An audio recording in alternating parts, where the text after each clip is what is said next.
여러분 안녕하세요. 오늘은 5.7 Analysis Models using Newton's second law 해보도록 하겠습니다. 뉴턴의 운동 제2법칙을 이용하는 분석 모델. In this section, we discuss two analysis models for solving problems in which objects are either in equilibrium or accelerating under the action of constant external forces. Remember that when Newton's law are applied to an object, we are interested only in external forces that act on the object. If the objects are modeled as particles, we did not worry about rotational motion such as spinning. For now, we also neglect the effects of friction in those problems involving motion, which is equivalent to stating that the surfaces are frictionless. The friction force is discussed in section 5.8. Next section. 자, 이번 섹션에서는 두 가지 아날리시스 모델을 배우는데 하나는 물체가 이퀄리브리엄일 때, 이퀄리브리엄이란 얘기는 net force가 0이란 얘기죠. net force가 0이기 때문에 그 물체의 액셀레이션이 0이다. 또 다른 하나는 external net force가 constant일 때, 이때는 액셀레이션이 0은 아니지만 액셀레이션이 constant겠죠. 그리고 이제 여기랑 여기서 external force란 얘기가 나오는데, 이건 뭐냐면은 예를 들어 어떤 테이블에 이렇게 물체가 놓여져 있습니다. 이때 물체를 이렇게 손가락 끝으로 딱 밀게요. 그러면은 제가 힘을 주는 부위는 딱 이런 부분인데 이 물체 전체가 밀리죠. 만약에 마찰이 없다, 제가 이런 힘만 딱 가한다 하면 물체가 왼쪽 방향으로 가속을 할 텐데, 예를 들어 물체의 그러니까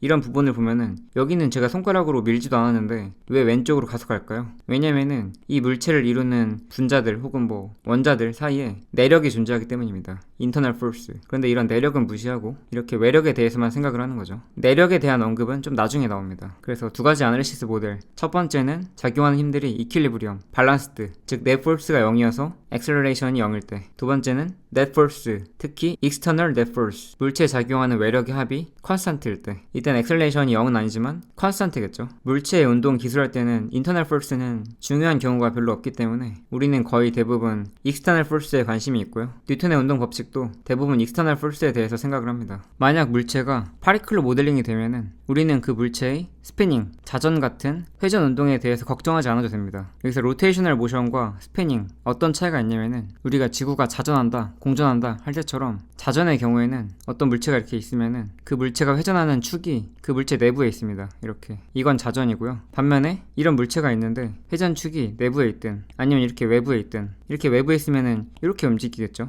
내부, 외부 이런 거 가리지 않고 다 포함하는 개념이 로테이셔널 모션이고요. 로테이셔널 모션. 스피닝은 스스로 회전한다. 자전입니다. 자전. 그러면은 어떤 물체를 파리클로 모델링 하면은 자전을 걱정할 필요가 없습니다. 자, 이게 무슨 말이냐? 여기 이렇게 테이블이 있습니다. 테이블 위에 어떤 물체가 놓여져 있어요. 이 물체를 위에서 바라볼게요. 위에서 바라보면은 이제 여기가 테이블이고요. 테이블이 이렇게 있고 물체가 이렇게 있습니다. 물체가 이렇게 있는데 제가 만약에 위쪽 방향으로 힘을 가해볼게요. 그런데 딱 이런 위치에 힘을 가해볼게요. 그러니까 힘을 딱 이렇게 가하는 거죠. 이 물체 이렇게 힘을 가하면은 이 물체가 어떻게 움직일까요? 아, 위쪽 방향으로 힘을 가했으니까 이렇게 위로 가속을 할까요? 아니겠죠. 힘을 가하면은 물체가 약간 이렇게 회전하면서, 물체가 그냥 위로 움직이는 게 아니라 약간 이렇게 회전하면서 움직입니다. 그러니까 병진 운동과 자전 운동을 같이 하는 거죠. 그럼 물체가 이렇게 회전을 하면은 이 물체의 움직임을 정확하게 분석하기가 쉽지 않습니다. 심지어 저희는 회전 운동에 대해서 아직 자세하게 안 배웠죠. 물론 이런 물체도 어떤 물체가 이렇게 있으면은 나중에 배우는데 질량 중심이란 게 있거든요. Center of Mass. 그래서 만약에 질량 중심이 이런 점이다. 그러면은 힘을 만약에 이렇게 질량 중심을 포함하는 이런 선 위에 아무 곳, 예를 들어 이런 곳에 힘을 가하면은 이 물체가 회전하지 않고 그대로 위로 가속을 합니다. 힘을 질량 중심의 오른쪽에 가하면은 물체가 반시계 방향으로 회전을 하고요. 이렇게 왼쪽에 가면은 물체가 시계 방향으로 회전을 하겠죠. 자전을 하겠죠. 자전을 하면서 위로 움직이겠죠. 그런데 파리클의 경우에는 파리클 딱 점이죠. 수학적으로 크기가 없는 점이에요. 이런 점의 경우에는 위치가 딱 한 군데입니다. 이런 물체는 물체의 여러 부위마다 위치가 다양하잖아요. 그런데 파리클의 경우에는 물체 위치가 딱 한 군데입니다. 그러면 이 물체에 힘을 가한다? 당연히 물체의 그 위치 자체에 힘을 가할 수밖에 없습니다. 애초에 크기가 없기 때문에 질량 중심이 있다고 말할 수 있나? 이런 생각이 들기도 하지만 질량 중심이 있다면 정확히 이 파리클의 위치와 일치하겠죠. 따라서 언제나 질량 중심에 힘을 가하기 때문에 물체가 회전하지 않습니다. 물체가 자전하지 않습니다. 그래서 물체가 자전 같은 이런 회전 운동을 안 하니까 이거에 대해서 분석할 필요가 없겠죠. 분석이 훨씬 더 간단해지겠죠. 그리고 이번 섹션에서는 마찰도 무시합니다. 그래서 마찰 효과를 무시한다, 혹은 우리가 분석하려는 상황이 frictionless다, 마찰이 없는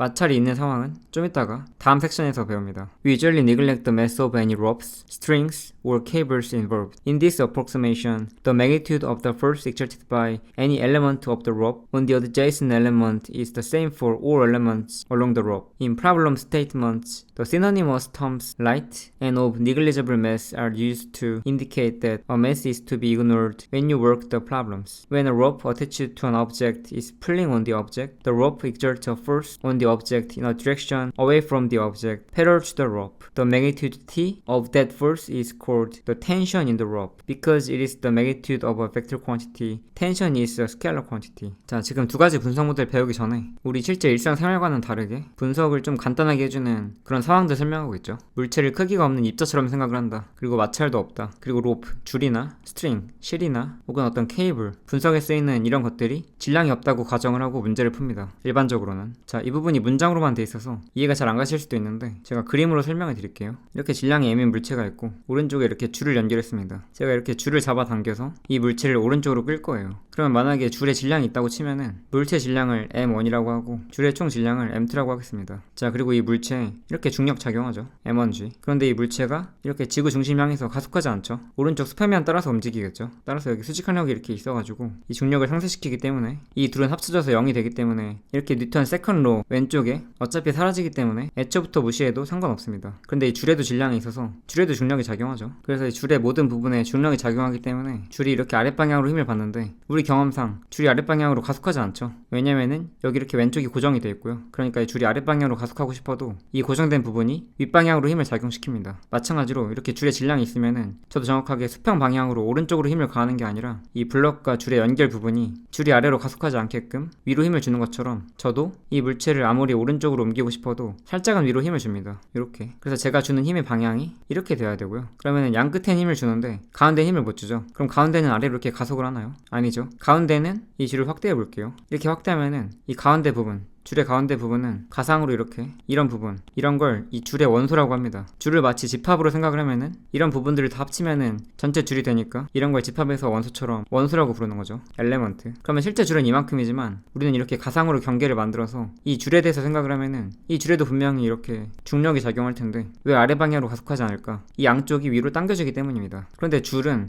단단한 철사가 아니라 줄은 흐물거리죠. 예를 들어 이렇게 벽이 있고 벽에다가 딱 실을 연결해요. 그때 실을 이렇게 위로 딱 당기면은 실이 이렇게 위로 팽팽해지고요. 실을 아래로 당기면은 아래로 팽팽해집니다. 어디로 당기냐에 따라서 이렇게 실과 연결된 부분의 방향이 바뀌죠. 왜냐면 실이 흐물거리니까. 그래서 이런 줄의 일부, 이 엘레먼트에 대해서 이 엘레먼트가 아래쪽으로 가속하지 않게 하려면은 양 끝이 윗방향으로 힘을 줘야 됩니다. 그래서 실제로 어떻게 되어 있냐면은 실제로는 줄이 이렇게 미세하게 휘어져 있습니다. 제가 좀 과장해서 그렸는데 이렇게 팽팽해 보이는 줄도 이 줄이 막대나 철사가 아니라 흐물거리는 부드러운 줄이나 실이라고 하면은 실제로는 미세하게 이렇게 휘어져 있습니다. 그래서 줄의 이런 엘레먼트 부분에 미세하게 힘이 작용을 하는데 이 양 끝이 이렇게 살짝 위쪽으로 당겨지는 거죠. 그러면 좀 과장해서 그리면은 얘랑 얘 합치면은 즉 이런 두 힘 합치면은 결과적으로 딱 이렇게 돼가지고 이 아랫방향의 힘과 상쇄가 되는 거죠. 그래서 실의 질량이 있으면은 약간 복잡해지고요. 그럼 이번에는 실의 질량은 있는데 중력은 작용하지 않는다고 할게요. 그런 상황을 위해서 여기가 이제 지구가 아니라 우주라고 할게요.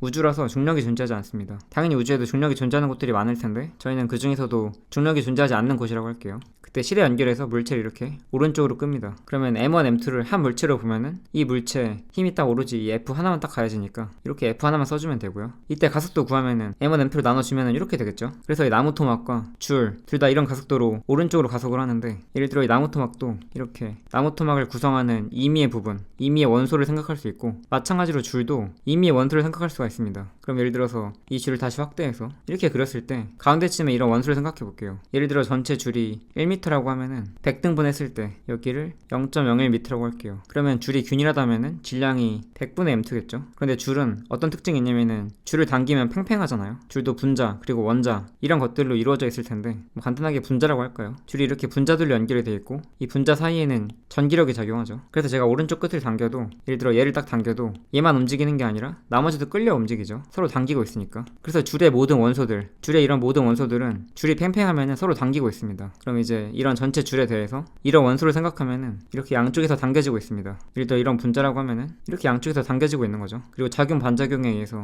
얘도 이렇게 당겨지고 있고 얘도 마찬가지고, 그래서 이런 줄을 이루는 원소들, 2미의 원소들 혹은 이렇게 1cm짜리 원소들 말고 훨씬 더 작게 생각한 이런 분자들 혹은 원자들도 서로가 다 당기고 있습니다. 그런데 당기는 힘의 크기가 같으면은 얘가 가속을 못하겠죠. 이 M1, M2 물체 전체 시스템은 가속을 하고 있죠, 분명히. 특히 오른쪽으로 가속을 하고 있죠. 따라서 오른쪽 힘이 왼쪽 힘보다 더 세야 됩니다. 그래야 얘가 가속을 하겠죠. 그래서 만약에 오른쪽 힘을 F1, 왼쪽 힘을 F2라고 하면은 F1 더하기 F2가 MA, 질량이 100분의 M2, 가속도가 A. 이 가속도는 얘랑 똑같죠, 이거랑. 그리고 F1, F2 크기란 방향으로 나타내면은 F1I 플러스 F2 마이너스 I, 이렇게 얘가 100분의 M2 AI, 이렇게. 그래서 I를 다 없애주면은 F1 빼기 F2는 100분의 M2A. 이게 양수니까 F1이 더 큽니다. F1이 더 커요. 그래서 줄의 질량을 무시하지 않으면은 이렇게 줄이 가속하고 있으면은 줄의 한 원소의 왼쪽과 오른쪽에 대해서 서로 다른 크기의 힘이 작용하고요. 그리고 이 원소 말고 이 옆에 있는 원소, 이런 인접한 원소, 얘도 마찬가지로 질량이 100분의 M2일 텐데 이제 얘한테는 오른쪽에는 이거에 대한 반작용, 이런 힘이 작용하고요. 또 얘도 가속을 해야 되니까 이런 부분에는 얘보단 더 약한 힘이 작용하겠죠. 좀 짧게. 얘는 제일 길고. 그래서 보기 좋게 화살표만 남겨봤어요. 그러면은 이 원소한테는 이 힘보다 이 힘이 세고, 그런데 이 힘이랑 이 힘은 작용 반작용이니까 크기가 서로 같습니다.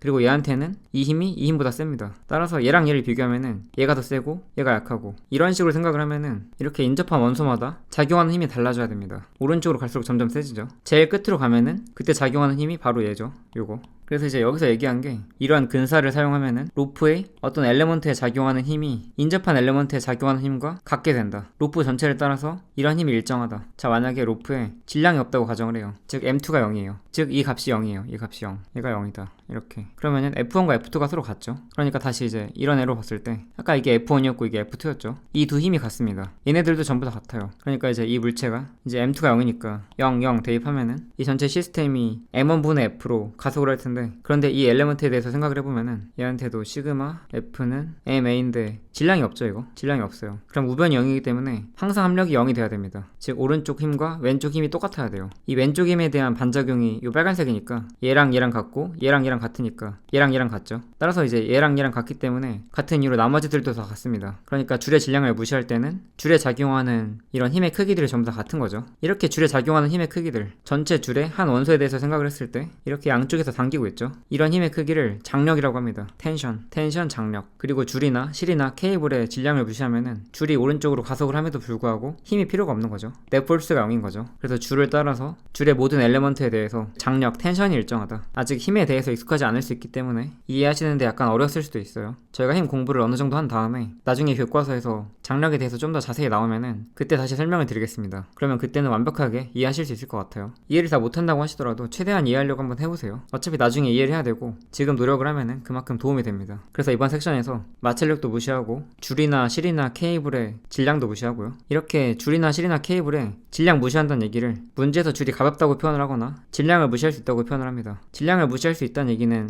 질량을 무시하라는 얘기인가? 그러면 질량을 0으로 해야겠다. 이런 생각이 들 수 있는데, 가볍다고 하면은 그럼 질량이 작은 거구나. 그러면 질량 무시하면 안 되나? 이렇게 생각할 수 있는데 질량 무시하라는 얘기예요. 가볍다, 질량을 무시할 수 있다. 둘 다 줄의 질량을 0으로 생각하시면 됩니다. 자, 그 다음에 물체에 줄을 부착해서 당기면은 물체에 작용하는 힘의 방향은 물체에서 멀어지는 방향이에요. 그리고 그 힘의 방향이 로프와 평행합니다. 그러니까 물체가 이렇게 있다. 여기에 질량이 없는 실을 딱 달았어요. 이렇게 달았고 오른쪽으로 딱 힘을 가합니다. 그러면은 이런 실도 혹은 물체들도 다 분자나 원자 이런 걸로 이루어져 있는데, 제가 이렇게 실을 당기면은, 예를 들어 이렇게 제일 오른쪽에 있는 이런 분자나 원자를 딱 당기면은 이만 딸랑 움직이는 게 아니라 줄이 끊어지지 않고 잘 연결이 돼 있기 때문에 나머지 원자들, 나머지 분자들 혹은 나머지 엘레먼트들도 다 딸려오죠. 그러니까 이제 줄 같은 경우는 줄이 이렇게 있으면은 줄을 당겨서 이렇게 팽팽해지면은 항상 서로가 서로를 당깁니다. 그리고 줄의 엘레먼트들이 서로 당기는 것처럼 이 줄의 제일 왼쪽 끝에 있는 이런 부분도, 즉 이런 부분이 이렇게 줄이 있으면은 이 상자가 얘라고 하면은 이런 부분도 서로 당깁니다. 그러니까 상자에 실을 연결해서 당기면은 상자에 작용하는 힘은 이 상자에서 멀어지는 힘이죠.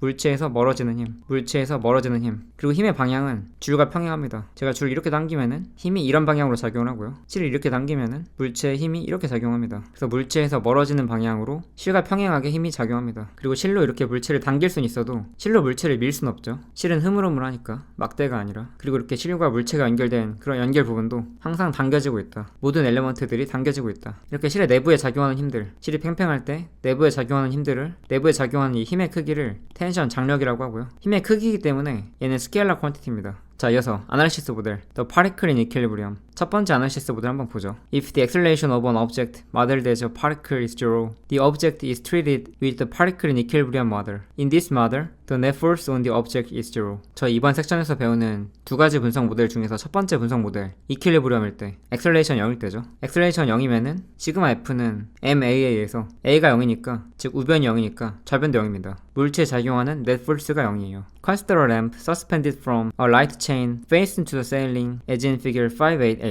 This one. Ceiling, light chain, which is negligible mass. The first diagram for the lamp, figure 58P, this one, shows that the forces acting on the lamp are the downward gravitational force Fg and the upward force T exerted by the chain. Because there are no forces in the x direction, sigma fx equals 0 provides no helpful information. The condition sigma fi equals 0 gives T minus Fg equals 0, or T equals Fg. Again, notice that T and Fg are not an action-reaction pair because they act on the same object, the lamp. The reaction force to T is a downward force exerted by the lamp on the chain. 자, 오른쪽 그림 5.8a를 보시면요. 천장에 체인을 통해서 램프가 매달려 있고요. 이 체인이 라이트 체인이라고 했으니까 질량을 무시할 수 있다는 얘기죠. 이 체인에 질량이 없다고 가정을 합니다. 그리고 이 라이트, 이 조명에 집중을 해서 이 조명에 작용하는 외력들, 익스터널 포스를 생각해보면은 중력과 어퍼드 포스 T죠. 이 T는 텐션에서 따온 T인데 이 교재에서는 텐션이라고 하면은 이 T의 크기를 나타내기 때문에 이 T 벡터를 저는 텐션이라고 부르진 않고 그냥 T라고 부르겠습니다. force T 혹은 뭐 T 벡터 혹은 그냥 T. 그래서 이 조명에 집중하면은 조명이 가만히 달려있는 거니까 즉 정지해 있는 거니까 가속도가 0이기 때문에 작용하는 힘의 합이 0이고요. 따라서 T랑 Fg 합치면 0이겠죠. 그리고 이 조명의 X 방향으로는 호리즌탈하게 수평 방향으로는 힘이 존재하지 않습니다. 따라서 힘의 X 컴포넌트, X 방향 힘의 성분들은 어차피 있지도 않죠. 따라서 합쳐봤자 0이고요. 이 상황 분석하는 데는 별로 중요하지 않습니다. 지금 상황으로는 이렇게 윗방향이나 아랫방향으로의 즉 FY 컴포넌트 얘네들이 중요하죠. 따라서 이런 뉴턴의 운동 제2법칙에서 얘가 0이니까 우변이 0이고 좌변은 T 더하기 Fg인데 T 방향은 이렇게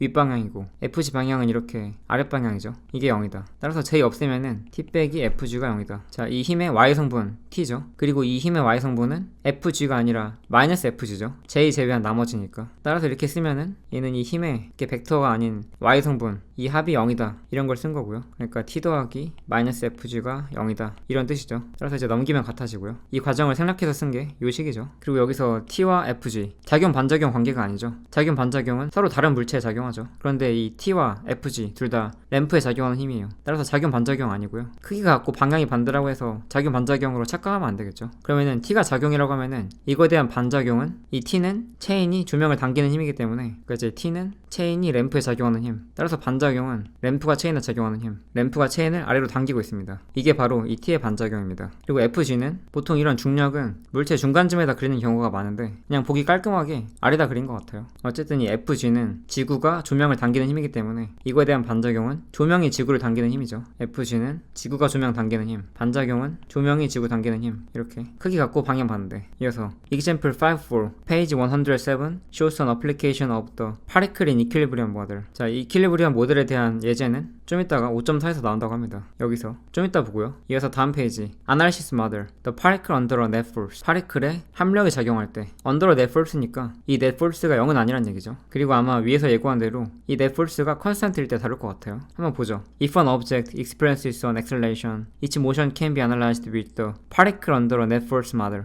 The appropriate equation for this model is Newton's second law, equation 5.2. This one. 자, 물체가 가속도를 경험할 때, 즉 가속할 때 물체의 움직임은 파리클 언더 net force 모델을 통해서 분석할 수 있다. 우리나라 말로 하면 뭘까요? 이거 한글판 갖고 계신 분들은 번역된 문장이 썼을 텐데 입자의 함력이 작용할 때인가요? 입자의 알짜 힘이 작용할 때? 한 그쯤으로 분석할 수 있을 것 같아요. 그래서 여기 자체는 net force가 constant라는 말은 없습니다. 그래서 net force가 constant가 아닐 때도 이런 식 통해서 이 파리클의 움직임 혹은 물체의 움직임 분석할 수 있고요. 근데 아마도 이제 여기서는 net force가 constant일 때 다룰 것 같아요. 이어서 보죠. Consider a crate being pulled to the right on a frictionless horizontal floor as in figure 5.9a. This one. Of course, the floor directly under the boy must have friction. Otherwise, his feet would simply slip when he tries to pull on the crate. Suppose you wish to find the acceleration of the crate and the force the floor exerts on it. The forces acting on the crate are illustrated in the free body diagram in figure 5.9p. Notice that the horizontal force T being applied to the crate acts through the rope.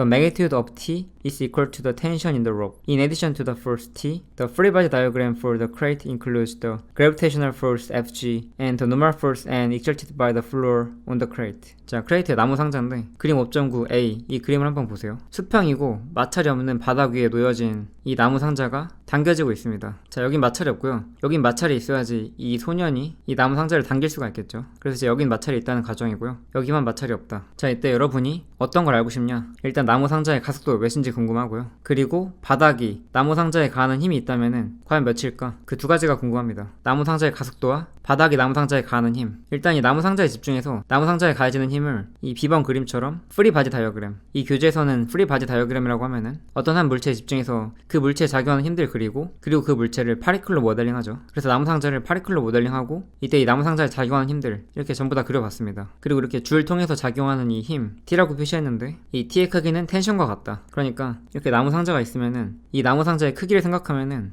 마치 제가 아까 이런 물체에 딱 이렇게 힘 가하면은 이 물체가 힘의 방향으로 가속되는 게 아니라 이렇게 회전을 해버리죠. 약간 이런 식으로. 그러면 좀 복잡하니까 마델링 통해서 파리클로 마델링 했고요. 그러면 나무 상자가 이렇게 기울어진다거나 하는, 즉 물체가 회전할 걱정을 할 필요가 없고요. 그때 나무 상자에 이렇게 오른쪽으로 당겨지는 힘 T가 작용할 텐데 이 T는 텐션과 같다. 언뜻 보면 당연해 보일 수 있는데 텐션은 줄이 있으면은 뭐 이런 곳이나 혹은 이런 곳이나 이런 곳들에 작용하는 힘의 크기거든요. 근데 물체에 작용하는 힘 T의 크기가 텐션과 같다. 이 자체로 이 줄에 질량이 없다는 걸 알 수가 있습니다. 그래서 당연해 보이지만 약간 이런 의미를 한번 생각을 해보시고요. 그 다음에 힘과 힘의 크기, 텐션 좀 구분을 해보시고요. 그리고 T 위에도 물체에 작용하는 중력과 그 다음 바닥이 물체에 떠받치고 있죠. normal force. 그래서 이 파리클에 이렇게 세 개의 힘이 작용하고 있습니다. We can now apply Newton's second law in component form to the crate. The only force acting in the x direction is T. Applying sigma fx equals max to the horizontal motion gives sigma fx equals T equals max or ax equals T over m. 자, 이 나무 상자에 뉴턴 세컨로 적용할 건데 컴포넌트 폼으로 적용합니다. 그래서 fx에 대해서 fy에 대해서 이렇게 따로따로 적용해 보겠습니다. 일단 fx에 대해서 수평 방향의 힘은 이렇게 t밖에 없습니다. 그리고 이 t의 방향은 이렇게 오른쪽이고 크긴 텐션이랑 똑같죠. t랑 똑같죠. 따라서 이 힘의 x 컴포넌트를 다 더해라 이런 의미인데 이 힘의 x 컴포넌트가 딱 하나밖에 없습니다. t밖에 없고요. 이게 max니까 ax로 정리하면은 n분의 t죠. 이어서 no acceleration occurs in the y direction because the crate moves only horizontally. Therefore, we use the particle in equilibrium model in the y direction. Applying the y component of the equation 5.8 is 자 5.8 요식이고요. 파리클이 이퀄리브리엄일 때 식이죠. 자, 물체가 오른쪽으로만 움직이기 때문에 위나 아래 방향으로 움직이지 않습니다. 그러니까 위나 아래 방향으로는 정지해 있다. 정지해 있다는 얘기는 가속도가 0이죠. 위나 아래 방향으로 가속도가 0이라는 얘기죠. 가속도가 0이기 때문에 앞에서 나왔던 첫 번째 모델 The Particle in Equilibrium 모델 쓸 수 있고요. The Particle in Equilibrium 모델에서는 Acceleration이 0이기 때문에 뉴턴 세컨로에서 이 우변이 0이죠. 이렇게. 그래서 이렇게 벌티컬하게, 즉 Y 컴포넌트에 대해서는 요식 씁니다. 요식. 그리고 이 식의 Y 컴포넌트 버전 쓰면은 시그마 F는 0이다. 근데 플러스나 마이너스 Y 방향의 힘이 이렇게 N과 FG가 있고 성분으로 쓰면은 즉 시그마 FY는 0 이렇게 쓰면은 시그마 FY가 N 플러스 FG 이렇게 쓰면 안 되죠. 왜냐면은 이 N 벡터 크기란 방향 쓰면은 NJ 이렇게 되죠. 그리고 FG는 크기란 방향 쓰면은 크기는 FG인데 방향이 마이너스 J입니다. 그래서 Y 성분이라고 하면은 벡터에서 J 제외한 나머지 N J 제외한 나머지면은 마이너스 FG죠. 따라서 Y 컴포넌트 시그마 쓰면은 N 플러스 마이너스 FG 혹은 그냥 N 빼기 FG 이렇게 써야맞습니다. 이렇게. 그런데 이게 0이니까 얘가 0이다. 즉 N과 FG가 같다. 따라서 물체에 작용하는 normal force 알고 싶었는데 그 값이 gravitational force와 크기 같고 방향 반대죠. 따라서 물체 질량 N만 알면은 mg 이게 바로 이제 N이다. 이렇게 알 수가 있는 거죠. 크기는 윗방향이다. 이렇게 N을 알 수가 있습니다. If t is a constant force, the acceleration ax t over m also is constant. Hence, the crate is also modeled as a particle under constant acceleration in the x direction. And the equations of kinematics from chapter 2 can be used to obtain the crate position x and velocity vx as a functions of time. 자, 딱 여기까지는 여기 있는 이 t가 상수가 아니어도 성립하는 내용들이었고요. 만약에 이 t가 상수다. t가 만약에 constant force면은 ax가 n분의 t이기 때문에 이 ax도 acceleration도 constant죠. 따라서 저희 챕터 2에서 배웠었던 이 x축 방향으로 particle under constant acceleration 모델 쓸 수 있죠. 그리고 그때 사용했었던 등가속도 운동 공식들, equation of kinematics, 운동학 방정식들 쓸 수 있죠. 그래서 물체의 위치 x와 velocity vx, 시간에 따라서 어떻게 변하는지 구할 수 있습니다. Notice from this discussion two concepts that will be important in future problem solving. 1. In a given problem,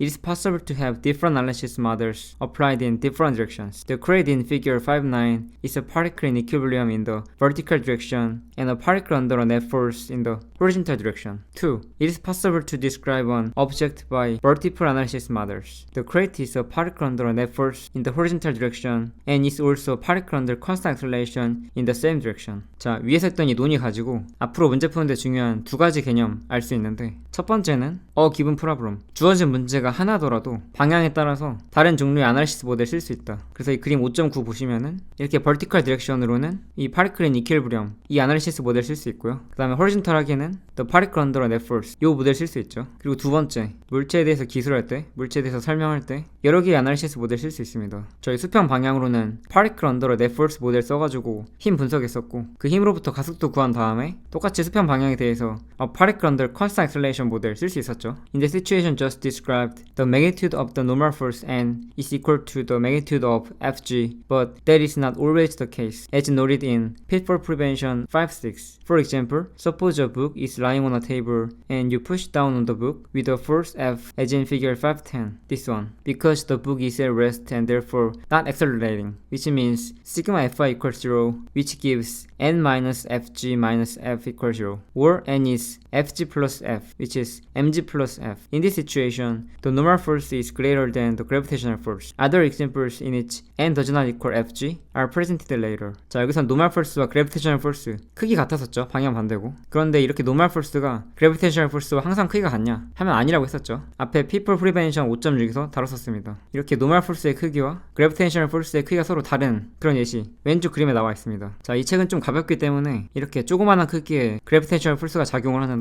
그런데 제가 위에서 만약에 손으로 꽉 누릅니다. 그러면은 제가 이렇게 세게 누르고 중력도 작용하는데도 불구하고 이 책은 가만히 있죠. 왜냐면은 바닥이 충분히 강한 힘으로 이 책을 받쳐주고 있으니까. 따라서 이 책에 작용하는 힘 이것도 0이고, 혹은 Y 컴포넌트 Fy도 0이죠. 즉 이 세 가지 힘 Y 컴포넌트 다 더하면은 일단 이 F는 아래쪽 방향이니까 마이너스 F, FG도 아래쪽 방향이니까 마이너스 FG, N은 위쪽 방향이니까 플러스 N, 한 개 0이다. 따라서 이제 이거 두 개 넘기면은 노멀 폴스가 중력보다 훨씬 크구나, 이거 두 개 합쳐야지 노멀 폴스의 크기가 나오는구나. 따라서 노멀 폴스와 그래비테이션 폴스가 항상 같은 게 아니죠. 물론 이때도 제가 이렇게 누르는 힘을 딱 제거하면은, 즉 F를 0으로 바꾸면은 노멀 폴스의 크기가 줄어들면서 FG와 크기가 같아지겠죠. 이어서 Several examples below demonstrate the use of the particle in equilibrium model and the particle under a net force model. 자, 아래 두 가지 모델에 대해서 예시가 나옵니다. 모델 설명도 있고 그 밑에 예시들 많이 있죠. 일단 모델 설명부터 보겠습니다. 지금까지 나왔던 거 정리해서 요약하는 건데, Analysis model, particle in equilibrium. 평형 상태에 있는 입자. Imagine an object that can be modeled as a particle. If it has several forces acting on it so that the forces all cancel, giving a net force of 0, the object will have an acceleration of 0. This condition is mathematically described as sigma f equals 0. 자, 입자로 모델링 될 수 있는 어떤 한 물체를 상상해보자. 이때 이 물체에 여러 가지 힘이 작용해서 그 힘들이 모두 상쇄가 되면은, 그러면 net force가 0이기 때문에 이게 0이면은 질량이 0은 아닐 테니까 액셀레이션이 0이겠죠. 그래서 이제 이렇게 쓸 수가 있고요. 가속도 0이고요. 뭐 예를 들면은 질량이 있는 물체 이렇게 왼쪽으로 작용하는 힘, 오른쪽으로 작용하는 힘, 힘이 두 개가 작용하는데 각각 크기가 같고 방향이 반대기 때문에 힘 더했을 때 0이 나오는 거죠. 자, 이렇게 파리클 인 이퀄리브리엄의 예시로는 이런 것들이 있습니다. 한번 보죠. 샹들리에 hanging over a dining room table. 자, 다이닝 룸 테이블이면 식탁이죠. 식탁 위에 종종 이렇게 샹들리에 조명을 배치하는 경우가 있는데, 이 샹들리에 조명이 가만히 정지해 있죠. 즉 가속도가 0이죠. 분명히 중력이 작용하는데 위에서 실이나 체인으로 당기고 있죠. 따라서 합력이 0이다. An object moving at terminal speed through a viscous medium. 나중에 챕터 6에 나오는데, 터미널 스피드, 우리나라 말로는 종단 속력이에요. 점성이 있는 매질을 종단 속력으로 움직이는 물체. 대표적인 예시가 이렇게 하늘에 구름이 있으면 비가 내리죠. 근데 비가 점점 빨라집니다. 왜냐면 지구 중력이 계속 당기니까. 원래는 1초마다 9.8m/s씩 점점 빨라지기 때문에 구름에서 땅까지 한 10초만 내려와도 거의 초속 100m에 달합니다. 이렇게 비나 우박이 거의 100m/s에 도달하면은 좀 위험할 수도 있죠. 그런데 공기 저항이 있기 때문에 계속해서 빨라지는 게 아니라 빨라지다가 더 이상 빨라지지 않습니다. 왜냐면은 빨라지면 빨라질수록 공기 저항이 증가하기 때문에 처음에 비가 딱 내리기 시작했을 때 빗방울이 굉장히 느릴 때는 중력은 꽤 센데 공기 저항력은 약하니까 점점 빨라지다가 속력이 점점 빨라지면은 중력은 그대로인데, 혹은 지면에 가까워지니까 중력이 아주 미세하게 증가하겠죠. 그렇지만 거의 차이는 없는데, 그동안 빗방울이 점점 빨라졌었기 때문에 공기 저항력도 증가합니다. 그러다가 공기 저항력이 중력의 크기와 같아지면은 더 이상 빗방울이 빨라지지 않는 거죠. 그래서 이제 이런 예시도 중력과 공기 저항력의 합이 0인 거죠. 서로 상쇄시킨다. A steel beam in the frame of a building. 챕터 12에서 나오긴 하는데, 우리 일반적인 빌딩 가만히 서 있죠. 그러면 빌딩 안에 있는 스틸 빔, 철근도 가만히 고정되어 있겠죠. 즉 움직이지 않는다는 얘기니까 파리클 인 이퀄리브리엄 모델 쓸 수 있고요. A boat floating on a body of water. 여기서 body of water면은 지구 표면에 형성된 물 덩어리, 그러니까 뭐 호수나 바다 이런 거 말하는 거예요. 그래서 호수 위에 떠 있는 보트, 가만히 있거나 혹은 뭐 강이라고 하면은 강물 따라서 일직선으로 만약에 천천히 움직인다, 방향도 안 바뀌고 일정한 속도로 움직인다, 그러면 이제 가속도가 0이니까 이퀄리브리엄 상태에 있는 거죠. 힘이 0인 거죠. net force가 0인 거죠. 그 다음 analysis model, particle under net force. net force 하에 있는 입자, 그러니까 함력이 0이 아니란 얘기죠. imagine an object that can be modeled as a particle if it has one or more forces acting on it so that there is a net force on the object. It will accelerate in the direction of the net force. The relationship between the net force and the acceleration is. 자, 마찬가지로 파리클로 모델링 될 수 있는 물체가 있다고 하면은 이때 그 물체에 하나 또는 여러 개의 힘이 작용해서 물체에 넷포스가 작용한다고 합시다. 그러면은 이 넷포스 방향대로 물체가 가속을 합니다. 왜냐면은 벡터의 양수인 스칼라, 여기서 이제 매스 곱해봤자 방향 안 바뀌죠. 같은 방향입니다. 그래서 이런 식 성립하고요. 예시로는 A crate pushed across a factory floor. 공장 바닥에서 누가 상자 옮길 때, 예를 들어 이제 이게 공장이었나봐요. 공장 바닥에서 어떤 사람이 이렇게 상자 뭐 밀거나 당길 때 만약에 마찰 없거나 마찰이 있더라도 당기는 힘이 더 세가지고 넷포스가 0이 아니면은 상자가 가속을 하겠죠. 넷포스의 방향으로. A falling object acted upon by a gravitational force. 예를 들어 아까 이 빗방울 터미널 스피드에 도달하기 전에 넷포스가 0이 아니죠. 그러니까 빗방울에 작용하는 중력은 꽤 큰데 아직 빗방울의 속력이 느려가지고 얘가 작아서 공기 저항이 작으면은, 이러면 넷포스가 아랫방향이니까 점점 빨라지겠죠. 점점 가속을 하겠죠. 이런 경우가 두 번째 예시고요. A piston in an automobile engine pushed by hot gases. 오토모바일 자동차 엔진 보면은 지금은 전기차도 많긴 하지만 내연기관 자동차 엔진 보면은 뭐 6기통, 8기통, 4기통, 뭐 12기통 이렇게 실린더가 있으면은 위가 이렇게 피스톤으로 돼 있어가지고 피스톤이 이렇게 내려와 있을 때 여기서 연료가 분사가 되고요. 그때 점화를 시키면은, 즉 불을 붙이면은 불이 붙으면서 얘가 팽창을 하죠. 즉 마치 폭발처럼 딱 피스톤이 딱 밉니다. 그럼 피스톤이 딱 밀면서 피스톤과 연결된 어떤 장치에 의해서 이 피스톤의 직선 운동을 바퀴의 회전 운동으로 바꿔주는 거죠. 그래서 뭐 6기통 엔진이면은 이런 게 6개가 있습니다. 이런 게 많을수록 자동차가 힘이 더 세고, 그리고 배기량이 늘어나기 때문에 요즘은 환경 규제 때문에 6기통보단 4기통 이런 게 많죠. 뭐 스포츠카는 10기통이나 12기통, 진짜 많은 건 16기통 이런 것도 있는데, 어쨌든 여기서 연료 점화가 일어나면은 불꽃이 생기면서 연료나 뭐 기체가 뜨거워지니까 이 부분을 딱 미는 거죠. 피스톤을. 즉 가속 운동하는 거죠. net force가 0이 아니니까. 그 다음 뭐 charged particle in an electric field. electric field는 전기장인데, 전기장이 있으면은 그 전기장 안에서는 전하를 띈 물체가 혹은 전하를 띈 입자가 힘을 받습니다. 즉 net force가 생깁니다. net force가 존재하니까 가속하겠죠. 나중에 이제 배우고요. 자, 예제 5.4 한번 풀어보죠. A traffic light and rest. 가만히 있는 신호등. A traffic light weighing 122 newtons hangs from a cable tied to two other cables fastened to a support as in figure 511a. This one. The upper cables make angles of theta 1 equals 37 degrees and theta 2 equals 53 degrees with the horizontal. These upper cables are not as strong as the vertical cable and will break if the tension in them exceeds 100 newtons. Does the traffic light remain hanging in this situation or will one of the cables break? 자, 일단 그림 5.11a 이 그림만 보고 푸는 문제고요. 122N 무게가 나가는 신호등이 케이블 하나에 이렇게 매달려 있는데, 이 케이블은 다른 두 개의 케이블에 묶여 있습니다. 그래서 이 위쪽에 있는 케이블 두 개, 이 수평한 천장과 각각 37도, 53도 이렇게 이루고 있습니다. 그리고 이 벌티컬 케이블과 다르게 이 벌티컬 케이블은 매우 튼튼한데 얘네들은 좀 약해서 100N을 초과하는 텐션이 걸리면 줄이 끊어진다고 합니다. 이런 상황에서 이 트래픽 라이트는 이대로 안정되게 매달려 있을 수 있을까? 아니면 두 케이블 중에 하나가 끊어질까? 이게 질문입니다. 신호등 122N도 표시해줄게요. 자, 이 세 개의 케이블에 걸리는 각각의 텐션을 T1, T2, T3라고 할게요. 그럼 이렇게 안정되게 가만히 있기 위해서 T1, T2에 걸리는 텐션이 각각 100N 이하면은 이대로 있을 수 있겠죠. 그런데 만약에 이런 각도와 이런 무게로 가만히 있기 위해서 필요한 T1, T2가 둘 중에 하나가 100N을 초과하면은 끊어지게 됩니다. 그러면은 이렇게 안정되어 있다고 가정하고 그때 T1, T2에 어떤 힘이 걸리는지 파악을 하면은, 그러니까 이제 T3처럼 매우 안정된 케이블 두 개라고 가정을 하고 그때 걸리는 T1, T2 텐션을 계산한 다음에 그 텐션이 100N 초과하면은 이제 더 이상 튼튼한 케이블이 아니라 원래 케이블로 교체된다고 하면은 바로 끊어지겠죠. 그래서 안정된 상태라고 가정을 하고 텐션들을 구해보도록 하겠습니다. 자, 일단 신호등의 무게가 122N이기 때문에 122 J 뉴턴 이렇게 중력이 걸리죠. 그런데 신호등이 가만히 있기 위해서는 신호등의 함력이 0이야겠죠. 즉 이렇게 신호등의 함력이 0이어야 됩니다. 그러면은 이 신호등에 걸리는 힘, 중력 이외에 또 어떤 것들이 있을까요? 중력 이외에는 딱 이 힘 하나밖에 없겠죠. T1이나 T2는 신호등에 직접적으로 힘을 가하고 있진 않으니까. 그리고 텐션은 항상 당기는 방향입니다. 뭐 예를 들어서 이 점을 기준으로 하면은 이 점을 텐션이 이렇게 아래 방향으로 당기고요. 신호등을 기준으로 하면은 신호등을 이렇게 위로 당깁니다. 따라서 신호등 기준으로 하면은 이 당기는 힘이 윗방향이죠. 따라서 크기는 T3고요. 방향은 이렇게 윗방향. 그리고 이제 이 중력과 합치면은 0이 되는 거죠. 따라서 T3가 120N입니다. 얘가 122N. 그리고 지금 별다른 말이 없기 때문에 여기 있는 케이블들은 전부 다 질량이 없다고 가정을 할게요. 그리고 이 검은색 점은 이 수직 케이블이 나머지 두 케이블에 묶여있는 뭐 매듭 같은 건데, 즉 이 매듭에 3개의 케이블이 한데 묶여있죠. 즉 3개의 케이블이 이 매듭을 당기고 있습니다. 그런데 이 매듭도 가만히 있으니까 시그마 F는 MA에서 이 매듭이 질량이 있든 없든 A가 0이기 때문에 함력이 0이 돼야 됩니다. 얘도 이렇게 함력이 0이다.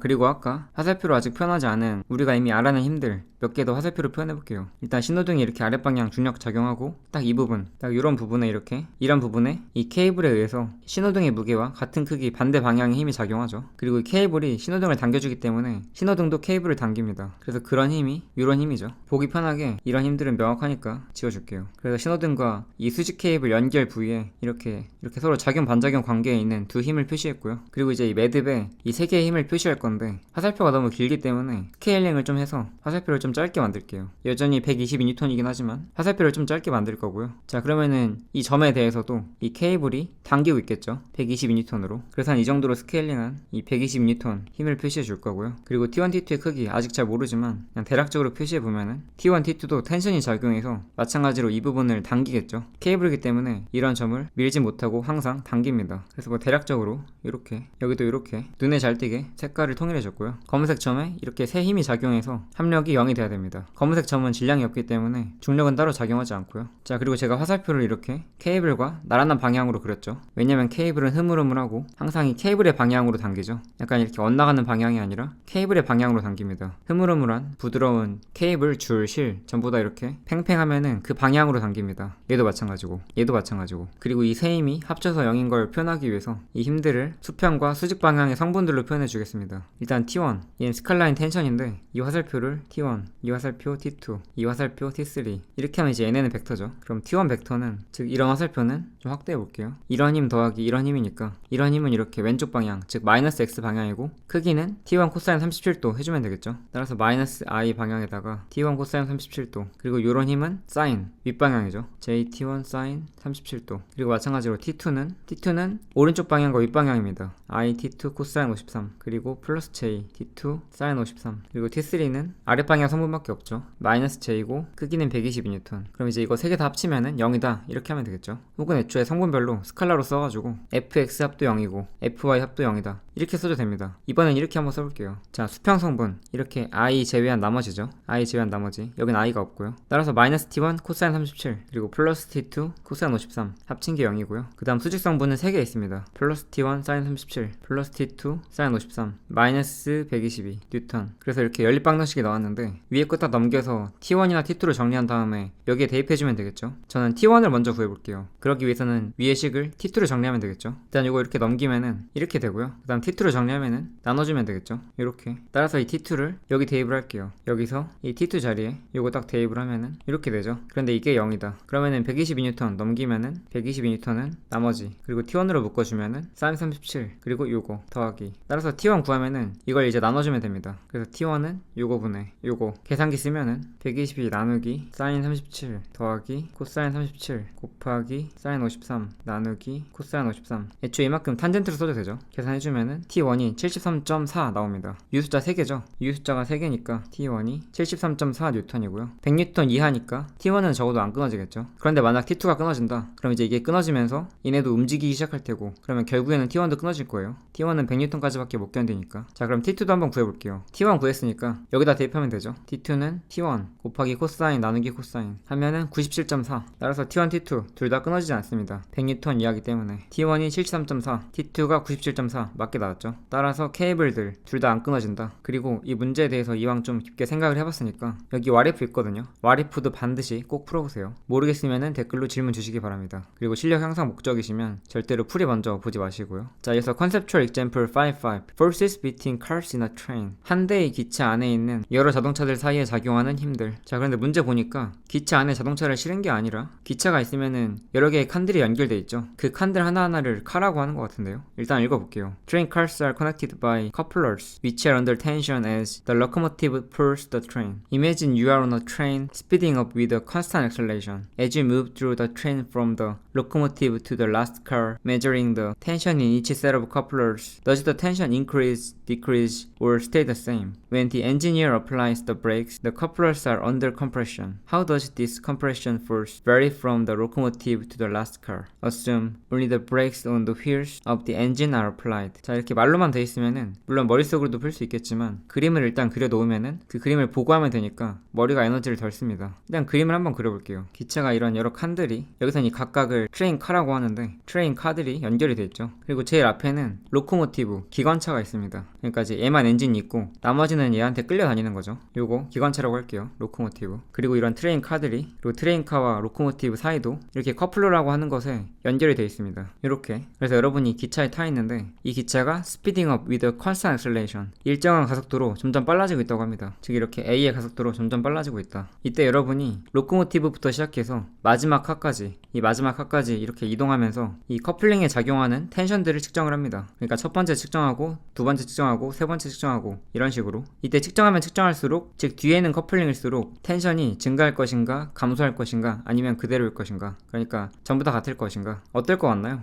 만약에 이렇게 연결되어 있는 복잡한 구조로 생각하지 않고 그냥 한 덩어리라고 생각해보세요. 이만큼이 한 덩어리다. 그러면은 이 덩어리도 이 전체 기차처럼 A로 가속을 하겠죠. 그런데 엔진은 여기만 있습니다. 그래서 이 기관차가 나머지 트레인들을 힘들게 끌어야 되죠. 그리고 가속을 하니까 기관차 하나의 질량이 M이라고 하면은, 그리고 커플러는 질량 무시할게요. 그러면은 하나, 둘, 셋, 넷, 다, 총 6M의 질량을 A의 가속도로 가속시키기 위해서 여기 작용하는 힘이 6MA 이렇게 됩니다. 그리고 커플러에 질량이 없다면은 이 커플러에 작용하는 모든 텐션 전부 다 6MA겠죠. 텐션은 스케일러 퀀티티니까 화살표 지워줄게요. 반면에 이번에는 이만큼을 한 덩어리라고 생각하면은 이 덩어리는 이 커플러가 끌어줘야 됩니다. 근데 이만큼은 5M이니까, 그리고 가속도는 전부 다 A로 똑같죠. 따라서 이때 작용하는 힘이 5MA여야 돼요. 5MA. 그리고 이 부분은 4개만 끌면 되니까 4MA. 그러니까 이제 여기가 5MA고 이만큼 끌어야 되는 여기 커플러는 4MA고 3MA, 2MA, MA 이렇게 됩니다. 그리고 예를 들어서 이 두 개의 트레인카를 하나의 덩어리로 생각을 하면은, 즉 내력은 생각하지 않으면은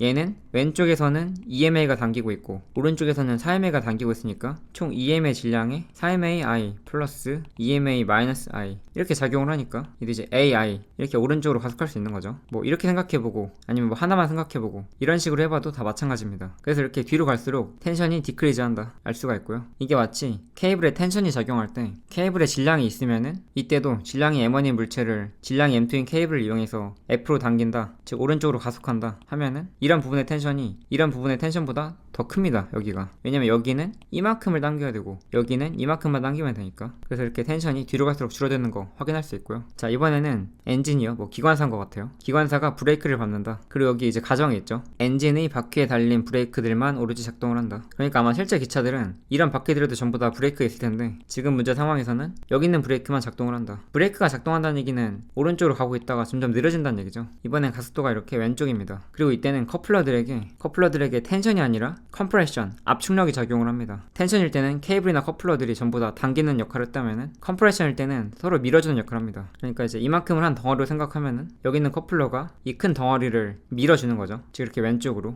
당기는 건 이만큼의 물체에 멀어지는 방향으로 당긴다고 하면은 미는 건 물체 쪽으로 밀죠. 즉 왼쪽으로. 그래서 이만큼의 커플러는 이 전체 기차가 A의 가속도를 갖기 위해서는 6MA만큼 밀어줘야 됩니다. 반면에 여기 있는 커플러는 5MA만큼 밀어주면 되죠. 여기 있는 커플러는 4MA만큼 밀어주면 되고, 그래서 아까 텐션일 때와 이 컴프레션일 때 크기는 서로 같고요. 만약에 이 가속도의 크기가 아까와 같다고 하면은, 그리고 이런 식으로 컴프레션도 변하죠. 점점 약해지죠. 책은 어떻게 풀었나 한번 볼까요? 기차가 스피딩업 하면은 텐션이 기차의 앞부분부터 뒷부분까지 점차 줄어든다. 두 갈식으로 답을 딱 적어놨네요. 그래서 로코모티브와 퍼스트카 사이에 있는 이 첫 번째 커플러, 얘는 rest of the cars를 엑셀레이트 할 만큼의 충분한 힘이 필요하고, 그러니까 이제 얘는 이만큼에 대한 힘이 필요하고 얘는 이만큼에 대한, 이런 식으로 필요한 힘의 크기가 점점 줄어든다. 당기거나 뭐 멈추거나 둘 다. 그래서 브레이크 걸렸을 때도 앞에서부터 뒤로 갈수록 힘의 크기가 점점 줄어듭니다. 자, 다음 예제 보죠. The runaway car. runaway가 도망자인 것 같아요. 그래서 도망자의 자동차. A car of mass M is on an icy driveway inclined at an angle of theta as in figure 512a. 자, 이 문제도 5.12 A번 그림은 보고 푸는 문제예요. 이 A번 그림만 복사해서 가져올게요. 자, 자동차 질량이 M이고요. 자동차가 각도 세타로 기울어져 있는 icy driveway면은 꽁꽁한 도로겠죠. 즉 마찰력이 없다는 소리겠죠. 이런 도로 위에 있다. A. Find the acceleration of the car assuming the driveway is frictionless. 자, 도로가 마찰력이 없다고 가정했을 때 자동차의 acceleration을 구해라. 자, 그러면은 문제 상황을 이렇게 그림에 다 표현을 했으니까 자동차의 acceleration 구하기 위해서 힘들 생각을 해보겠습니다. 그러니까 시그마 F는 MA니까 F들 전부 다 구해준 다음에 더해서 M으로 나누면 A 구할 수 있겠죠. 그럼 이런 상황에서는 어떤 힘들이 작용하는가? 일단 질량이 M이기 때문에 중력이 작용합니다. 이렇게 mg가 작용을 하죠. 자, 그러면은 자동차에 이렇게 mg가 작용을 하는데 자동차가 그러면은 이 mg 방향으로 이렇게 가속을 할까요? 도로를 뚫어버리고 지구 중심을 향해서 가속을 하나요? 그렇지 않죠. 그리고 우리 경험상 이러면 뭔가 이렇게 앞으로 가속을 하겠죠. 이 도로와 수평한 방향으로. 왜냐면 이렇게 지구 방향으로 들어가고 싶어도 도로가 막아주기 때문에 도로에 수직 항력이 작용합니다. 도로에 이렇게 수직 항력이 작용을 해요. 그러면 수직 항력이 만약에 작으면은 자동차를 막아주는 힘의 크기가 작으니까 이게 작용하긴 하지만 여전히 뭔가 이런 방향으로 가속을 하겠죠. 자동차가 이런 방향으로 가속을 할 거예요. 근데 그렇지가 않죠. 그리고 수직 항력이 매우 크면은, 참고로 수직 항력은 도로에 수직으로 작용하죠. 그래서 이제 이런 방향이고, 그리고 수직 항력이기 때문에 자동차를 혹은 물체를 이렇게 받쳐줍니다. 이 표면에서 멀어지는 방향으로. 그러면 수직 항력이 이렇게 크면은 자동차가 딱 이렇게 가속을 하겠죠. 도로 위에서 미끄러지는 자동차가 이렇게 뭔가 이렇게 하늘을 나는 방향으로 가속하진 않을 거 아니에요. 그래서 이 크기가 어떻게 되냐면은 이 중력을 나눠줍니다. 수직 항력과 나란한 방향과, 즉 도로의 이렇게 수직한 방향과 도로의 수평한 방향으로. 이 방향이 도로의 수직한 방향이니까 이 각도가 직각이겠죠. 여기가 딱 직각이고요. 따라서 얘가 직각삼각형이 되고, 그 다음에 중력도 이 수평선과 직각이죠. 이것도 직각. 그러면은 이 삼각형과 이 삼각형이 닮음입니다. 그리고 이 삼각형도 닮음이죠. 따라서 여기가 세타가 됩니다. 각도가 세타. 그럼 이제 이 힘의 크기를 mg 코사인 세타라고 할 수가 있습니다. 그리고 이 힘의 크기는 만약에 벡터를 이렇게 평행이동해서 딱 여기 위치시키면은 이게 딱 직각이기 때문에 여기는 사인이죠. 그래서 여기는 mg 사인 세타. 자, 중력을 이렇게 두 개의 화살표로 나눠 표현을 했어요. 그러면 첫 번째 그린 중력은 지워주는 게 좋습니다. 나중에 잘못하면은 이런 힘도 작용하고 이런 힘도 작용하고 이런 힘도 작용한다, 이렇게 착각할 수도 있기 때문에 이 힘을 이렇게 두 개로 나눠 표현했으면은 원래 건 지워주는 게 좋겠죠. 저는 지워주는 대신에 이렇게 희미하게 표현을 할게요. 그럼 이제 수직 항력이 어떤 힘이 돼야 되는지 명확해집니다. 중력의 일부가 이런 걸 중력의 불력이라고 하는데, 중력의 불력인 이 mg 코사인 세타만큼의 크기가 정확히 수직 항력과 딱 상쇄가 돼야지 자동차가 위로 뜨거나 이런 방향으로 가속하지 않겠죠. 자, 자동차에 작용하는 수직 항력은 이렇게 앞바퀴와 뒷바퀴에 작용할 텐데, 논의를 단순화시키기 위해서 파리클로 대체해 주겠습니다. 어차피 가속도 구하는 거니까 파리클로 대체해도 상관이 없을 것 같아요. 파리클로 대체하면은 수직 항력이 딱 한 군데만 작용하겠죠. 파리클은 몸집의 크기가 없으니까 그 수직 항력이 정확히 얘랑 딱 상쇄가 됩니다. 원래라면 그림을 새로 그려서 이렇게 새로 그려서 파리클 모델로 생각을 하고 이런 힘이 작용하는데 이렇게 두 개로 나누고 이 힘을 이렇게 수직 항력이 서로 상쇄시킨다, 이렇게 새로 그림을 그리는 게 FM일 것 같은데 그냥 여기다가 수직 항력 그려줄게요. 그래서 이제 이 mg 코사인 세타와 정확히 같은 크기, 그리고 반대 방향의 수직 항력이 작용해서 이 둘이 상쇄가 됩니다. 따라서 얘만 남는 거죠. 그리고 또 다른 힘이 작용하나요? 프릭션이 쓰기 때문에 마찰력은 따로 존재하지 않고요. 네, 다른 거 생각해봐도 다른 힘은 작용하지 않는 것 같습니다. 따라서 자동차의 엑셀레이션 구하면은, 자, 여기서 엑셀레이션이면은 이거 벡터거든요. 그러면은 딸랑 mg 사인 세타다 라고 말하면은 얘는 크기만 말한 거니까 안 되겠죠. 그래서 크기는 mg 사인 세타고 방향은 이렇게 수평면과 마이너스 세타 이루는 이런 각도로 가속을 한다, 이렇게 말해주거나, 아니면 이게 mg 사인 세타니까 mg 사인 세타에다가 다시 코사인 세타 i 플러스 mg 사인 세타에 사인 세타 마이너스 j 이렇게 써주거나. 그래서 이게 a다, 혹은 a의 크기는 mg 사인 세타고 방향은 수평면과 이렇게 그림을 제시하면서 세타라고 하든가, 아니면 플러스 x 방향에 대해서 마이너스 세타 방향이다, 이렇게 말을 하던가. 자, 답을 보겠습니다. 자, 답을 보시면은 제가 의기양양하게 말했는데 아는 척 좀 했는데 제가 틀렸네요. 이 mg 사인 세타는 힘의 크기고 문제에서 구하라고 한 건 가속도기 때문에 m으로 딱 나눠 나눠줘야죠. 이렇게 나눠줘야지 A입니다. 따라서 이거 M으로 나눠주면은 이렇게 M 지워주면 되겠죠. 얘도 그렇고. 그래서 이제 책에서는 그냥 가속도의 크기만 구했는데 이러면 좀 곤란합니다.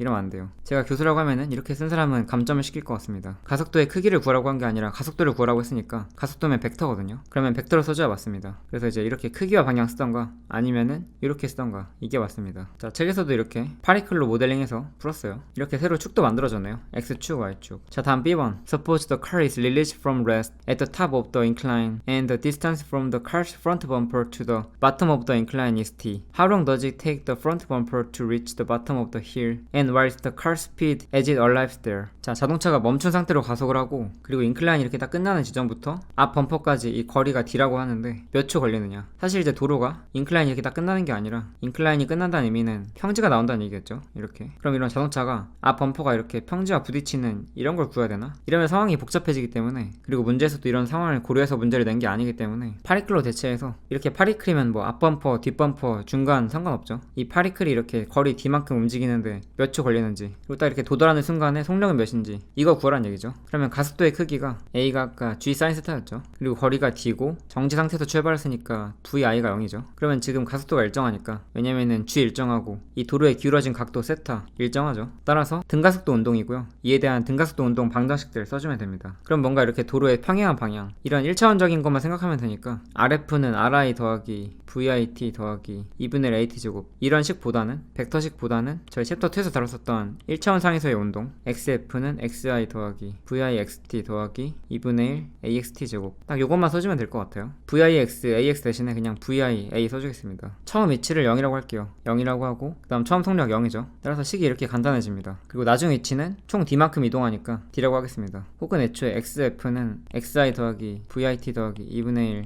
AT 제곱에서 VI 0이니까 지워주고요. XF 빼기 XI를 즉 XI를 왼쪽으로 딱 넘겨가지고 이 뺀 값을 D라고 생각해도 됩니다. 결론 똑같죠. 자, 그러면은 D는 2분의 1 A가 G sin 세타고 T 제곱이니까 T 구하면은 G sin 세타분의 2D 루트 플러스 마이너스죠. 당연히 TI를 0이라고 두면은 시간은 앞으로만 흐르니까 플러스겠죠. 그래서 처음 시각이 TI가 0이라고 하면은 TF 요건데 나중 시간이자 걸린 시간이죠. 타임 인터벌. 그리고 등가속도 운동이기 때문에 VF는 VI 플러스 AT인데 VI 0이었고요. 따라서 AT입니다. AT. A는 G sin 세타 그리고 T는 요거죠. 딱 이렇게 대입해주면은 파이널 벨라셀입니다. 그러면은 이 부분 좀 정리하면은 ED G sin 세타 이렇게 되겠죠. 맞는지 보겠습니다. 네, 속도 맞고 걸린 시간도 맞죠. 그 다음에 마지막에 what if 있는데 이거 꼭 풀어보시고요. 자, 이어서 example 5-7 One block pushes another 블록 하나가 또 다른 블록을 민다. Two blocks of mass M1 and M2 with M1 is greater than M2 are placed in contact with each other on a frictionless horizontal surface as in figure 513a. This one. A constant horizontal force F is applied to M1 as shown. A. Find the magnitude of the acceleration of the system. 자, 질량이 각각 M1, M2인 두 개의 블록이 서로 접촉한 상태로 마찰이 없고 수평한 면 위에 놓여져 있다. 이때 M1의 그림처럼 F의 힘이 가해질 때 이 시스템 요거죠. 요거 합친 거. 이 합친 시스템의 가속도의 크기 구해라. 자, 이런 상황에서 힘 F가 딱 가해지면 어떨 것 같나요? 처음부터 M1, M2가 접촉해 있었으니까 접촉한 상태로 같이 움직이겠죠. 마치 한 물체처럼. 따라서 한 물체라고 생각을 하면은 질량이 M1 더하기 M2고요. 그리고 중력 작용하는데 수직항력이랑 상쇄가 돼서 생각할 필요 없고요. 그냥 힘이 오른쪽으로만 작용한다. 이렇게 봐도 무방합니다. 그럼 시그마 F는 MA인데 힘이 하나밖에 없죠. 그냥 F 하나만. 따라서 A는 M분의 F이기 때문에 M이 M1 플러스 M2죠. 따라서 이제 이게 가속도고 가속도의 크기 구하라고 했으니까 가속도의 크기는 M1 더하기 M2분 F 이렇게 구하면 됩니다.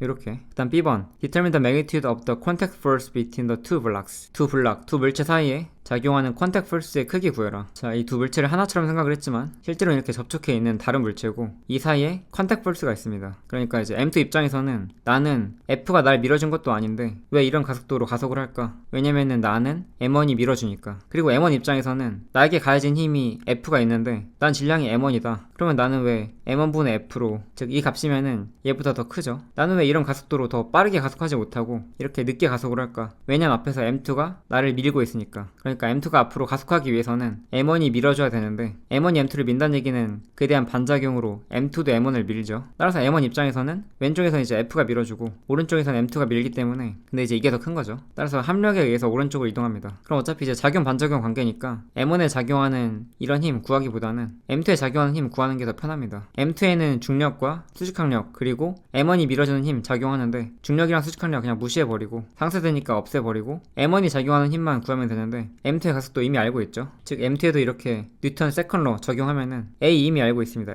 A가 M1 플러스 M2분의 Fi 요거죠. 요거. 그리고 힘은 M2G N 그리고 이 컨택 포스 F 컨택트라고 할게요. FC. 그런데 이거 두 개 어차피 상쇄가 되죠. 지워버리면은 FC만 남습니다. 따라서 FC의 크기, 컨택 포스의 크기가 요게 됩니다. M1에 작용하는 힘도 요거고 M2에 작용하는 힘도 요거죠. 크긴 둘 다 이거죠. 방향은 서로 반대. B번에서는 컨택 폴스의 매그니튜드 그거라고 했으니까 요거 자체가 답이 됩니다. M1 플러스 M2분의 M2F 이렇게. 자, 마찬가지로 What if 있습니다. 이거 꼭 반드시 풀어보시고요. 그 다음 5.8 Weighing a fish in an elevator. 엘리베이터 안에서 생선의 무게 재기. A person weighs a fish of mass M on a spring scale attached to the ceiling of an elevator as illustrated in figure 514. A. Show that if the elevator accelerates either upward or downward, the spring scale gives a reading that is different from the weight of the fish. 자, 어떤 한 사람이 엘리베이터 안에서 엘리베이터 천장에 연결된 스프링 스케일, 용수철 저울로 질량이 M인 생선의 무게를 재고 있습니다. 여기선 그림 5.14 A, B 따로 언급이 없고 그냥 5.14 A라고 했으니까 둘 다 봐도 될 것 같아요. 이때 다음을 보여라. 엘리베이터가 위로 가속하거나 아래로 가속할 때 용수철 저울이 물고기의 무게와는 다른 측정값을 알려준다. 물고기의 무게면은 질량이 M이니까 mg겠죠, mg. 그런데 위로 가속할 때 그리고 아래로 가속할 때 각각 이 용수철 저울이 mg가 아닌 mg와는 다른 측정값을 나타낸다.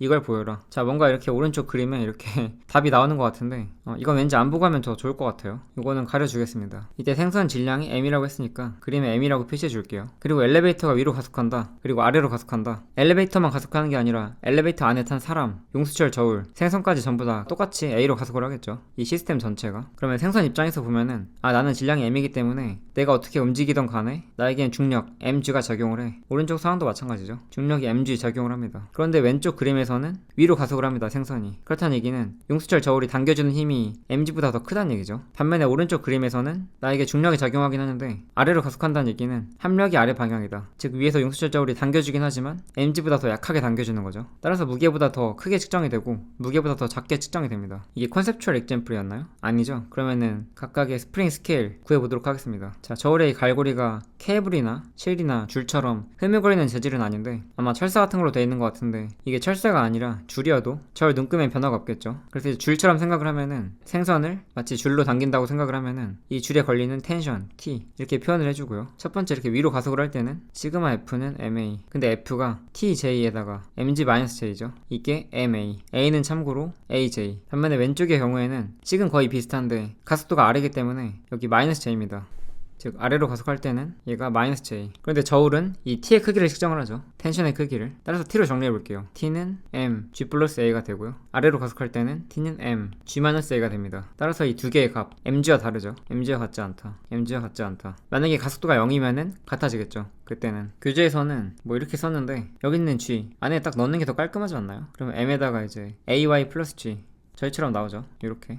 그 다음 B번 Evaluate the scale readings for a 40Newtons fish if the elevator moves with an acceleration AY equals plus minus 2 meters per second squared. 그냥 식에 대입하면 되죠. mg 값이 40N이라고 했고요. 그 다음 액셀레이션이 플러스 마이너스 2. 여기 이미 플러스 마이너스로 방향이 그려됐으니까 두 경우 모두 2죠. 그러면 질량 구해보면은 G분의 40N이니까 9.8m/s 제곱분의 40N. 뉴턴이면은 kg 곱하기 m/s 제곱이기 때문에 m/s 제곱끼리 상쇄되면은 9.8분의 40kg. 따라서 첫 번째 경우 스케일 리딩 값은 9.8분의 40kg에다가 여기에다가 요거 두 개 더한 거 9.8 더하기 2 m/s 제곱. 그리고 두 번째 경우에는 여기만 마이너스 2로 바꿔주면 되죠. 여기만 이렇게 마이너스 계산하면은 40 나누기 9.8 곱하기 11.8 그리고 아래는 7.8. 지금 이 숫자가 세 자리죠. 따라서 48.2 그리고 31.8 맞게 나왔죠. 이어서 example 59 The Etude Machine. 자, 에두드 머신은 우리나라 말로 특별하게 이름이 있는 건 아니고 이렇게 생긴 물리학 실험을 위한 장치를 에두드 머신이라고 합니다. When two objects of unequal mass are hung vertically over a frictionless pulley of negligible mass as in figure 515a, the arrangement is called an etude machine. The device is sometimes used in the laboratory to determine the value of g by measuring the acceleration of the objects, determine the magnitude of the acceleration of the two objects, and the tension in the lightweight string. 질량이 서로 다른 두 물체가 수직으로 매달려 있는데 마찰이 없는 풀리, 도르래를 통해서 매달려 있고요. 그리고 negligible mass, 도르래는 질량을 무시할 수 있습니다. 이런 배치를 에두드 머신이라고 합니다. 그리고 보통 실험실에서 중력가속도 G값 측정할 때 이런 장치가 쓰인다고 합니다. 두 물체의 가속도 구하고 라이드 웨이트 스트링의 텐션 구해라. 이때도 이제 줄의 질량 무시하는 거죠. 라이드 웨이트니까. 그러니까 저희는 중력가속도 9.8로 가정하고 혹은 중력가속도를 G라고 쓰고 가속도와 텐션을 구할 건데, 근데 만약에 실험실에서 두 물체의 가속도를 정확하게 측정을 하면은 반대로 중력가속도가 9.8인지 아닌지 혹은 더 정확한 값을 알 수가 있겠죠. 그래서 보통 실험실에서 두 물체의 가속도를 직접 측정을 함으로써 중력가속도를 구하는데 이런 에두드 머신이 쓰인다고 합니다. 자, 일단 그림 5-15 A번만 보고 푸는 문제이기 때문에 B번이나 C번 같은 거 있으면은 보지 않도록 조심을 하시고요. 자, 일단 물체 질량이 M1, M2니까, 그리고 별다른 말은 없는데 M2가 더 무거운 물체인 것 같아요. 화살표 방향이 이렇게 아랫방향으로 돼 있고 윗방향으로 돼 있는 거 보니까 M2 물체에 M2G가 작용을 하고요. M1 물체에도 M1G가 작용을 합니다. 자, 저희 앞에서 이 트레인 문제에서 이 커플러에 작용하는 텐션들이 전부 다 달랐었죠. 얘네들 질량이 있으면은, 그런데 만약에 이런 질량이 전부 다 0이면은 커플러의 텐션 차이가 없습니다. 물론 이제 마지막 거는 질량 M으로 놓는 게 좋을 것 같아요. 마지막 건 질량 M으로 놓고 이 사이에는 얘네들 질량 0으로 바꿔주면은 이만큼을 당기거나 뭐 이만큼을 당기거나 어차피 질량은 이 M 마지막 거 하나에만 있기 때문에 필요한 텐션들이 전부 다 그냥 MA입니다. MA. 이런 거랑 굉장히 비슷하게 풀리, 얘가 만약에 질량이 있으면은 그럼 얘를 가속 회전시키는데 힘이 필요하거든요. 그럼 물체가 지금처럼 이렇게 가속을 한다 하면은 얘도 똑같이 가속하면서 회전할 텐데, 그런데 이 도르래를 두 개의 줄이 당겨주죠. 줄은 항상 당기는 방식으로 힘을 작용하니까. 그런데 이 도르래가 가속 회전하기 위해서는 두 힘이 달라야 됩니다. 그런데 지금처럼 이 도르래 질량을 무시할 수 있으면은 이 힘이 같아야 됩니다. 같습니다. 따라서 지금은 도르래, 풀리의 질량 무시하니까 이 힘이 같다. 여기 있는 힘이랑 전부 다 똑같다. 이렇게 텐션들이 다 일정하다. 그래서 그 텐션을 이렇게 T라고 하겠습니다. T. 그리고 두 물체에 대해서 표시하면은 텐션은 두 물체에 대해서 당겨주죠. 위로. 이렇게. 크긴 같습니다. 그리고 이 줄이 늘어나지 않는다면은 M1인 물체가 1cm 움직일 때 M2인 물체도 1cm 아래로 움직이겠죠. 즉 속도의 크기, 속력이 서로 같습니다. 그렇다는 얘기는 가속도의 크기도 서로 같습니다. 따라서 M1인 물체가 이렇게 위로 A로 가속을 하면은 M2인 물체는 아래로 가속을 합니다. 똑같은 크기의 A로. 그러면 서로 다른 벡터니까 이렇게 둘 다 A 벡터라고 쓰지 말고 화살표도 그냥 없애주고 얘를 A, 얘를 마이너스 A라고 하겠습니다. 혹은 왼쪽을 AJ, 오른쪽을 마이너스 AJ 이렇게 쓰는 게 제일 명확해 보이네요. 아니면 이게 이제 A니까 이걸 마이너스 A라고 해도 충분히 명확하고요. 자, M1인 물체 T 작용하고 MG 작용하고 다른 힘 작용하지 않죠? M2도 마찬가지고. 그럼 M1에 대해서 시그마 F는 M1A 적용하면은 힘 TJ 작용하고 M1G-J 작용하죠. 이게 M1AJ. 문제에서는 가속도의 크기와 텐션 구하라고 했는데 둘 다 스칼라 값이죠. 매그니튜드니까 스칼라고 텐션은 원래 스칼라죠. 그래서 이제 이렇게 T와 A 각각 구하면 되는데 미지수가 두 개이기 때문에 이거 하나로는 안 풀리고요. M2에 대해서도 식을 세우면은 TJ 플러스 M2G-J, 얘는 M2, 이번에는 A-J죠. 따라서 J 없애서 정리하면은 이렇게 되고 부호만 잘 정리해주면은 딱 이렇게 됩니다. 좀 간격을 정리해줄게요. 이렇게. 그럼 문제에서 M1, M2가 문자로 주어지긴 했지만 M1, M2는 안다는 가정이고요. 그 다음 G값도 안다는 가정입니다. T랑 A만 몰라요. 그래서 미지수 두 개씩 두 개니까 문제 풀 수가 있습니다. 그러면은 가속도 먼저 구해볼게요. 아래에 있는 식을 T로 정리해서 대입해도 되고요. 아니면은 위에서 아래 빼버려도 되죠. 이렇게 빼버리면은 M2-M1 G는 M1 플러스 M2 A 이렇게 되죠. 따라서 A는 M1 플러스 M2분의 M2-M1 G 이렇게 됩니다. 대입해주고 넘겨주면은 T 구할 수 있죠. T는 이거 넘겨주면은 M1 G고 더하기 M1에다가 A 곱해주면은 이렇게 정리해줄게요. M1 G 공통이니까 M1 G로 묶어주면은 이 부분 1인데 M1분의 M2 올라가면은 M1 플러스 M2분의 M1 플러스 M2에다가 M2 마이너스 M1이니까 2M2죠. 그래서 정리해주면은 M1 플러스 M2분의 2 M1 M2 G 이렇게 됩니다. 답이 맞는지 한번 볼게요. 자, A 맞게 나왔죠. T도 맞게 나왔습니다. 교재에서는 이렇게 뭐 A, Y 이런 기호 썼는데 애초에 A가 수직 성분밖에 없고 문제에서 구라고 한 게 A의 크기죠. 따라서 그냥 이렇게 쓰면 되고요. 요거 쓰면 되고 중간중간에는 이렇게 A, Y라는 기호 이런 식으로 쓴다고 하더라도 마지막에는 이렇게 A라고 써주는 게 더 좋을 것 같습니다. A의 Y 성분 구하라고 한 게 아니라 A의 크기 구하라고 했으니까 뭐 둘 다 좋습니다. 자, 마찬가지로 와리프가 두 개나 있습니다. 둘 다 반드시 풀어보세요. 이왕 이 문제에 몰입한 거 추가적으로 공부하면 훨씬 더 효율적으로 공부할 수 있습니다. 제가 이런 식으로 예제 풀기 전에도 미리 다 풀어보고 계시죠? 그렇게 하셔야 돼요. 직접 안 풀어보고 제가 풀어보는 거 보면은 만약에 뭐 시험 앞두고 급박한 순간이면은 직접 풀어보느냐 아니면은 해설만 빠르게 보느냐 이건 뭐 선택사항일 것 같긴 한데 시간적 여유가 막 그렇게 급박한 상황이 아니면은 막 바로 1시간 뒤에 시험이 아니면 아니면은 직접 풀어보셔야 됩니다. 자, 이어서 example 5.10 acceleration over two objects connected by a cord. cord이면 끈이죠. 끈으로 연결된 두 물체의 가속도 A ball of mass m1 and a block of mass m2 are attached by a lightweight cord that passes over a frictionless pulley of negligible mass as in figure 516a. The block lies on a frictionless incline of angle theta. Find the magnitude of the acceleration of the two objects and the tension in the cord. 자, 아까 에두드 머신이랑 뭔가 좀 비슷하죠. 일단 질량이 m1인 공이랑 이 공이랑 질량이 m2인 블락, 이렇게 이번에도 질량을 무시할 수 있는 라이트 웨이트, 매우 가벼운 끈으로 연결이 되어 있고요. 그냥 연결된 게 아니라 중간에 플리를 끼고 있습니다. 중간에 도르래를 끼고 있습니다. 그런데 도르래 마찰 무시할 수 있고 니글리저블 베스 질량 무시할 수 있다고 합니다. 그러니까 이제 도르래 질량이 없는 거죠. 도르래 질량이 없으면은, 그리고 끈도 질량이 없기 때문에 이 끈의 텐션이 일정합니다. 어느 위치든 간에. 그리고 이 블락은 각도 세타로 기울어져 있는 이 인클라인, 이 경사면에 놓여져 있는데 이 경사면도 마찰력이 없습니다. frictionless. 이때 두 물체의 가속도의 크기와 끈의 텐션 구해라. 끈으로 연결되어 있다는 얘기는 이 끈이 뭐 고무줄은 아니니까 늘어나진 않거든요. 그러면은 M1 물체가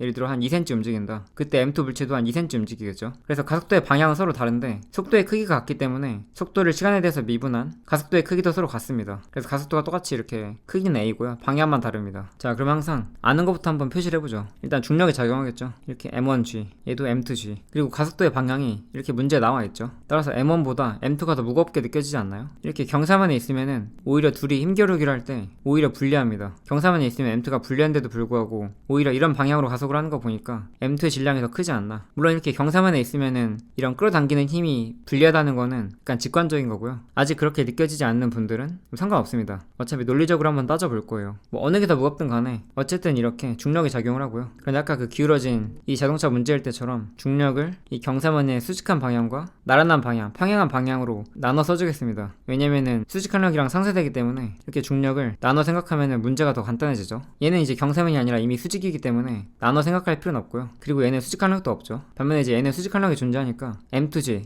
나눠 쓰겠습니다. 그럼 이제 원래 이런 화살표 대신에 요거랑 이렇게 경사면의 나란한 방향과 경사면의 수직인 방향, 막 이런 식으로 아무렇게나 그리면 안 되죠. 이런 식으로 아무렇게나 그리면 안 돼요. 두 개 합쳤을 때 얘가 나와야 돼요. 예를 들어서 이제 이렇게 옮기면은 딱 맞아 떨어져야 됩니다. 그럼 이제 중력을 두 개로 나눴으니까 원래 있는 중력은 지워주도록 하겠습니다. 그러기 전에 이렇게 연장해서 그리면은 직각 삼각형이고요. 삼각형의 세 각의 합이 180도인데 직각이니까, 즉 90도니까 이네 둘이 합치면은 90도겠죠. 즉 여기를 점이라고 표시하면은 점이랑 세타 더하면은 90도입니다. 혹은 점이 90도 빼기 세타죠. 그런데 이런 힘의 방향도 경사면과 수직이니까 이렇게 연장하면은 여기도 점입니다. 여기 이렇게 수직이니까. 그리고 여기도 직각인데 여기가 점이니까 여긴 세타입니다. 따라서 이런 힘 mg 코사인 세타죠. 그리고 이런 힘은 mg 사인 세타, 즉 이게 mg 사인 세타고요. 이게 mg 코사인 세타, 원래 힘 지워주고요. 그리고 mg 코사인 세타는 수직항력과 상쇄가 됩니다. 이렇게 n이랑 상쇄가 돼서 지워주면 됩니다. 그냥 깔끔하게 지워버릴게요. 그리고 이 끈의 질량이 없고 도르의 질량 무시할 수 있고 마찰 없으니까 텐션이 t로 일정합니다. 그러니까 이제 이런 방향의 힘 t 작용하고 이런 방향의 힘 t 작용합니다. 그러면은 M1에 대해서 뉴턴의 운동체 이법칙 써줄게요. 시그마 F는 M1A. 처음부터 성분만 써줄게요. J 벡터 제외하고. 그럼 T 빼기 M1G, 얘가 M1A. 이렇게 쓰면은 T와 A 둘 다 모르죠. 미지수 두 개, 식 하나. 이 상태로 못 풀고 M2에 대해서도 식을 세워야 됩니다. 그런데 M2의 방향이 각도 세타 이루고 있어서 뭔가 어정쩡하기 때문에 M2에 대해서만 이렇게 가상으로 X축, Y축 만들어가지고 그러면은 T랑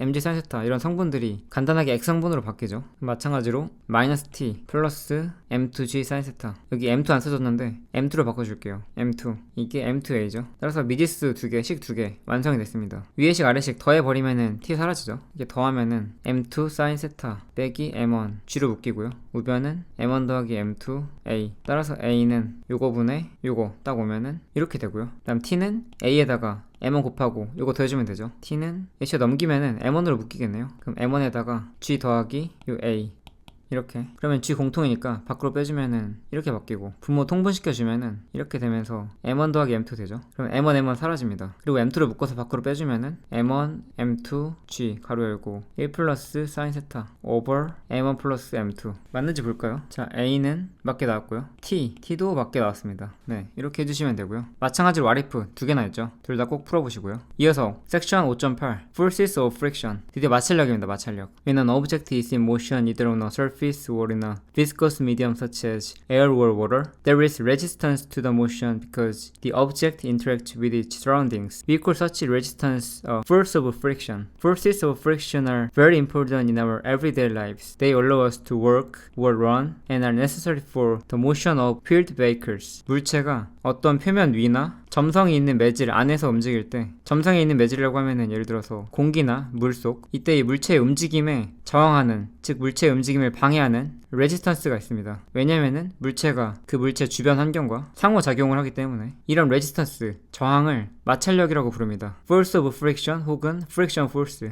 여러 종류의 마찰력들은 우리의 일상적인 삶에서 매우 중요합니다. 마찰력 덕분에 우리가 지면 위에서 걷거나 달릴 수 있고, 바퀴가 달린 자동차들도 마찰력 덕분에 움직일 수 있는 거죠. Imagine that you are working in your garden and have filled a trash can with yard clippings. You then try to drag the trash can across the surface of your concrete patio, as in figure 517a. This one. This surface is real, not an idealized frictionless surface. If we apply an external horizontal force F to the trash can, acting on the right, the trash can remains stationary when F is small. The force on the trash can that counteracts F and keeps it from moving acts towards the left and is called the force of static friction Fs. As long as the trash can is not moving, Fs equals F. Therefore, if F is increased, Fs also increases. Likewise, if F decreases, Fs also decreases. 자, 여러분이 여러분의 정원, 여러분의 마당에 있는 정원에서 일을 하고 있습니다. 마당 잔디를 열심히 깎은 다음에 그 잔디 찌꺼기를 쓰레기통에 담고요. 그림 17a처럼 쓰레기통을 콘크리트 패시오 표면을 가로질러서 옮기고 있습니다. 끌고 있습니다. 참고로 콘크리트 패시오는 패시오 뜻이 a paved outdoor area adjoining a house. 예를 들어서 창문 보이죠? 창문 박히면은 야외긴 한데 창문에서 잔디까지 가기 전에 그 사이가 집과 연결돼서 바닥이 콘크리트 등으로 포장이 되어 있죠. 이런 게 이제 콘크리트 패시오예요. 그래서 쓰레기통을 이 위로 끌고 가려고 하고 있습니다. 그런데 이 콘크리트 패시오 표면이 이상적이어서 마찰이 없는 그런 상황이 아니죠. 실제죠, 실제. 그래서 마찰이 있습니다. 그래서 우리가 이 5.17a 그림처럼 이 쓰레기통을 끌고 가기 위해서 이렇게 오른쪽으로 힘을 가해요. 물론 보통은 이런 부분을 이렇게 밀거나 뭐 당기거나 할 텐데, 예를 들어 이런 부분을 세게 딱 밀면은 이 쓰레기통이 이렇게 오른쪽으로 움직일 수도 있지만 덜컹거리면서 쓰러질 수도 있죠. 즉 이렇게 90도만큼 회전하면서 쓰러질 수도 있죠. 따라서 그냥 간단하게 파리클처럼 생각을 하면은 그냥 이렇게 점처럼 생각할 수 있고요. 점의 경우에는 이렇게 밀어도 뭐 회전하거나 쓰러지지 않습니다. 그래서 쓰레기통을 점처럼 생각을 하고 이 쓰레기통을 끌기 위해서, 오른쪽으로 끌기 위해서 F라는 힘을 딱 가했을 때, 만약에 F가 작으면은 쓰레기통이 움직이지 않고 가만히 있습니다. 왜냐면 마찰이 있으니까. 그래서 F가 작으면은 움직이지 않죠. 왜 움직이지 않냐면은 뭔가 이런 FS라고 하는, F와 방향은 반대고 크기가 같은 힘이 존재하기 때문에. 그러니까 이제 이 쓰레기통에 중력이 존재하고 이 중력과 같은 크기 반대 방향의 수직 항력이 존재하죠. 그래서 얘네 상쇄가 돼서 없다고 생각하고 이런 F를 가했는데 왜 쓰레기통이 가만히 있지? 왜냐면은 이런 FS가 존재하기 때문에. 그래서 이제 멈춰 있는 거죠. 움직이지 않고. 이때 이런 마찰력을 정지 마찰력, force of static friction. 그래서 스테릭이 스태틱, 정적인, 움직이지 않는 이런 뜻이거든요. 즉 정지 마찰력인데 물체가 정지해 있을 때 마찰력입니다. 물체가 정지해 있으면은 물체가 이렇게 움직일 때랑은 약간 다릅니다. 뭔가가. 물체가 이렇게 정지해 있을 때, 즉 힘이 약해가지고 정지해 있을 때 힘을 살짝 더 증가시켜봐요. 그런데 아직까지는 이 쓰레기통이 움직이기에는 부족한 힘이에요. 이 힘을 증가시켰는데도 가만히 있다는 얘기는 이 힘을 증가시키면은 이 FS도 증가한다는 얘기죠. 따라서 물체가 정지해 있을 때는 이렇게 정지 마찰력, static friction force가 작용하는데, static friction force의 특징은 이 힘이 매우 약하면은 얘도 약하고, 이 힘이 조금 증가하면 얘도 조금 증가합니다. 힘의 크기가 서로 같습니다. Experiments show that the friction force arises from the nature of the two surfaces. Because of their roughness, contact is made only at a few locations where peaks of the material touch. At these locations, the friction force arises in part because one peak physically blocks the motion of a peak from the opposing surface, and in part from chemical bonding, spot welds of opposing peaks as they come into contact. Although the details of friction are quite complex at the atomic level, this force ultimately involves an electrical interaction between atoms or molecules. 자, 실험에 의하면은 마찰력은 왜 생기냐면은 접촉하고 있는 두 물체의 표면에 어떤 성질 때문에 생깁니다. 매끄러워 보이는 표면도 확대해 보면은 약간 거칩니다. 이렇게 거칠면은, 예를 들어 이 그림은 디플러 피직스 교재에 나오는 그림인데, 이렇게 매끄러워 보이는 두 표면도 확대해 보면은 이렇게 생겼습니다. 거칠어요. 혹은 뭐 이런 식으로 생겼어요. 그럼 이 중에서 유독 뾰족뾰족 튀어나온 점들, 예를 들어 뭐 이런 점이나 혹은 이런 점들, 이런 점들, 이렇게 전체 표면 중에서 몇 군데만 접촉을 합니다. 그래서 접촉이 오로지 몇 군데에 한해서 이루어져요. 특히 이제 많은 경우에 튀어나온 부분들이 서로 접촉하는 거죠. 그리고 프릭션 포스는 바로 이렇게 몇 군데 접촉하는 지점, 이런 지점들에서 발생을 합니다. 왜냐면은 예를 들어서 한 표면이 뭐 이렇게 생겼다고 할게요. 그리고 또 다른 표면이 이렇게 생겼어요. 그러면 지금 상태는 물체가 떠 있는 거고 실제로 이제 이렇게 돼 있겠죠. 이렇게 돼 있으면은 이 물체가 이동하려고 할 때 이런 부분들이 서로 가로막아요. 근데 이거는 어떻게 보면은 금방 이렇게 싹 지나갈 수도 있어요. 약간 덜컹거리면서 지나갈 수도 있어요. 근데 만약에 이렇게 가다가 근데 막 이런 식으로 덜컹거리면서 가다가 근데 딱 이렇게 되면은 완전 세게 걸려버리는 거죠. 그래서 이제 이럴 때 마찰이 일어나고, 혹은 딱 이제 이런 상태다. 이런 상태면은 전체에 비해서 딱 이렇게 아주 일부가 딱 접촉해 있죠. 그러면 나중에 압력이란 걸 배우는데, 예를 들어 이 위에 있는 물체가 꽤 무거운데 이 물체의 무게를 이런 접촉점들 몇 군데가 이제 물체가 이렇게 있으면은 여러 군데 중에서 아주 일부분만 이렇게 표현을 한 건데, 그럼 이제 나머지 부분들에도 뭔가 이런 점들이 많이 있겠죠. 그런데 이 물체의 무게를 이런 점들 몇 군데에서 아주 적은 수의 점들이 온전히 이 물체를 받치니까 압력이 매우 높습니다. 이 부분에 가해지는 힘이 이 면적에 비해서 꽤 커요. 압력이 이렇게 크면은 위쪽 물체 이런 부분과 아래쪽 물체 이런 부분 사이에 이 부분에서 화학적인 결합이 생겨버립니다. 그럼 이제 이런 경우에는 딱 움직이지 못하게 고정되는 것 뿐만 아니라 이런 식으로 막는 것 같진 않아도 화학적으로 결합을 해버리기 때문에 이게 딱 떨어지려고 하면은 힘이 필요합니다. 이런 부분도 힘을 줘가지고 이렇게 움직이려고 하면은 딱 이렇게 움직이려고 할 때 접촉을 하니까 이렇게 막기도 하지만 접촉을 하기 때문에 얘가 이렇게 움직이려면은 물체가 부러지지 않는 이상 이렇게 덜컹거리면서 위로 올라가야죠. 덜컹거리면서 위로 올라가야 되는데 이게 매끄럽게 올라가는 게 아니라 이런 지점에서 화학 반응이 일어나가지고 매끄럽지 않게 올라갑니다. 그래서 이렇게 실질적으로 막는 거랑 그 다음에 화학 반응에 의한 결합 때문에 여기저기 마찰력들이 생겨요. 특히 이렇게 순간적으로 화학적으로 결합해버리는 그런 현상을 스팟 웰드라고 합니다. 웰드는 용접이란 뜻도 있는데 마치 몇 개의 점들이, 몇 개의 지점들이, 몇 개의 이런 피크들이 순간적으로 용접된 것처럼 화학적으로 결합을 해버립니다. 사실 이제 이런 식으로 따지면은 마찰을 자세하게 살펴보려면 굉장히 좀 복잡하죠. 아토믹 레벨이나 말라큘러 레벨로 보면은 꽤 복잡한데 화학 결합도 등장하고 화학 결합에 의한 전기력도 등장하고, 그런데 이런 현상들이 이렇게 넓은 영역에 걸쳐서 일어나기 때문에 약간 통계적으로 작용해서 세세한 걸 보지 않고 대략적인 걸 보면은 자세한 원리를 생각하지 않고도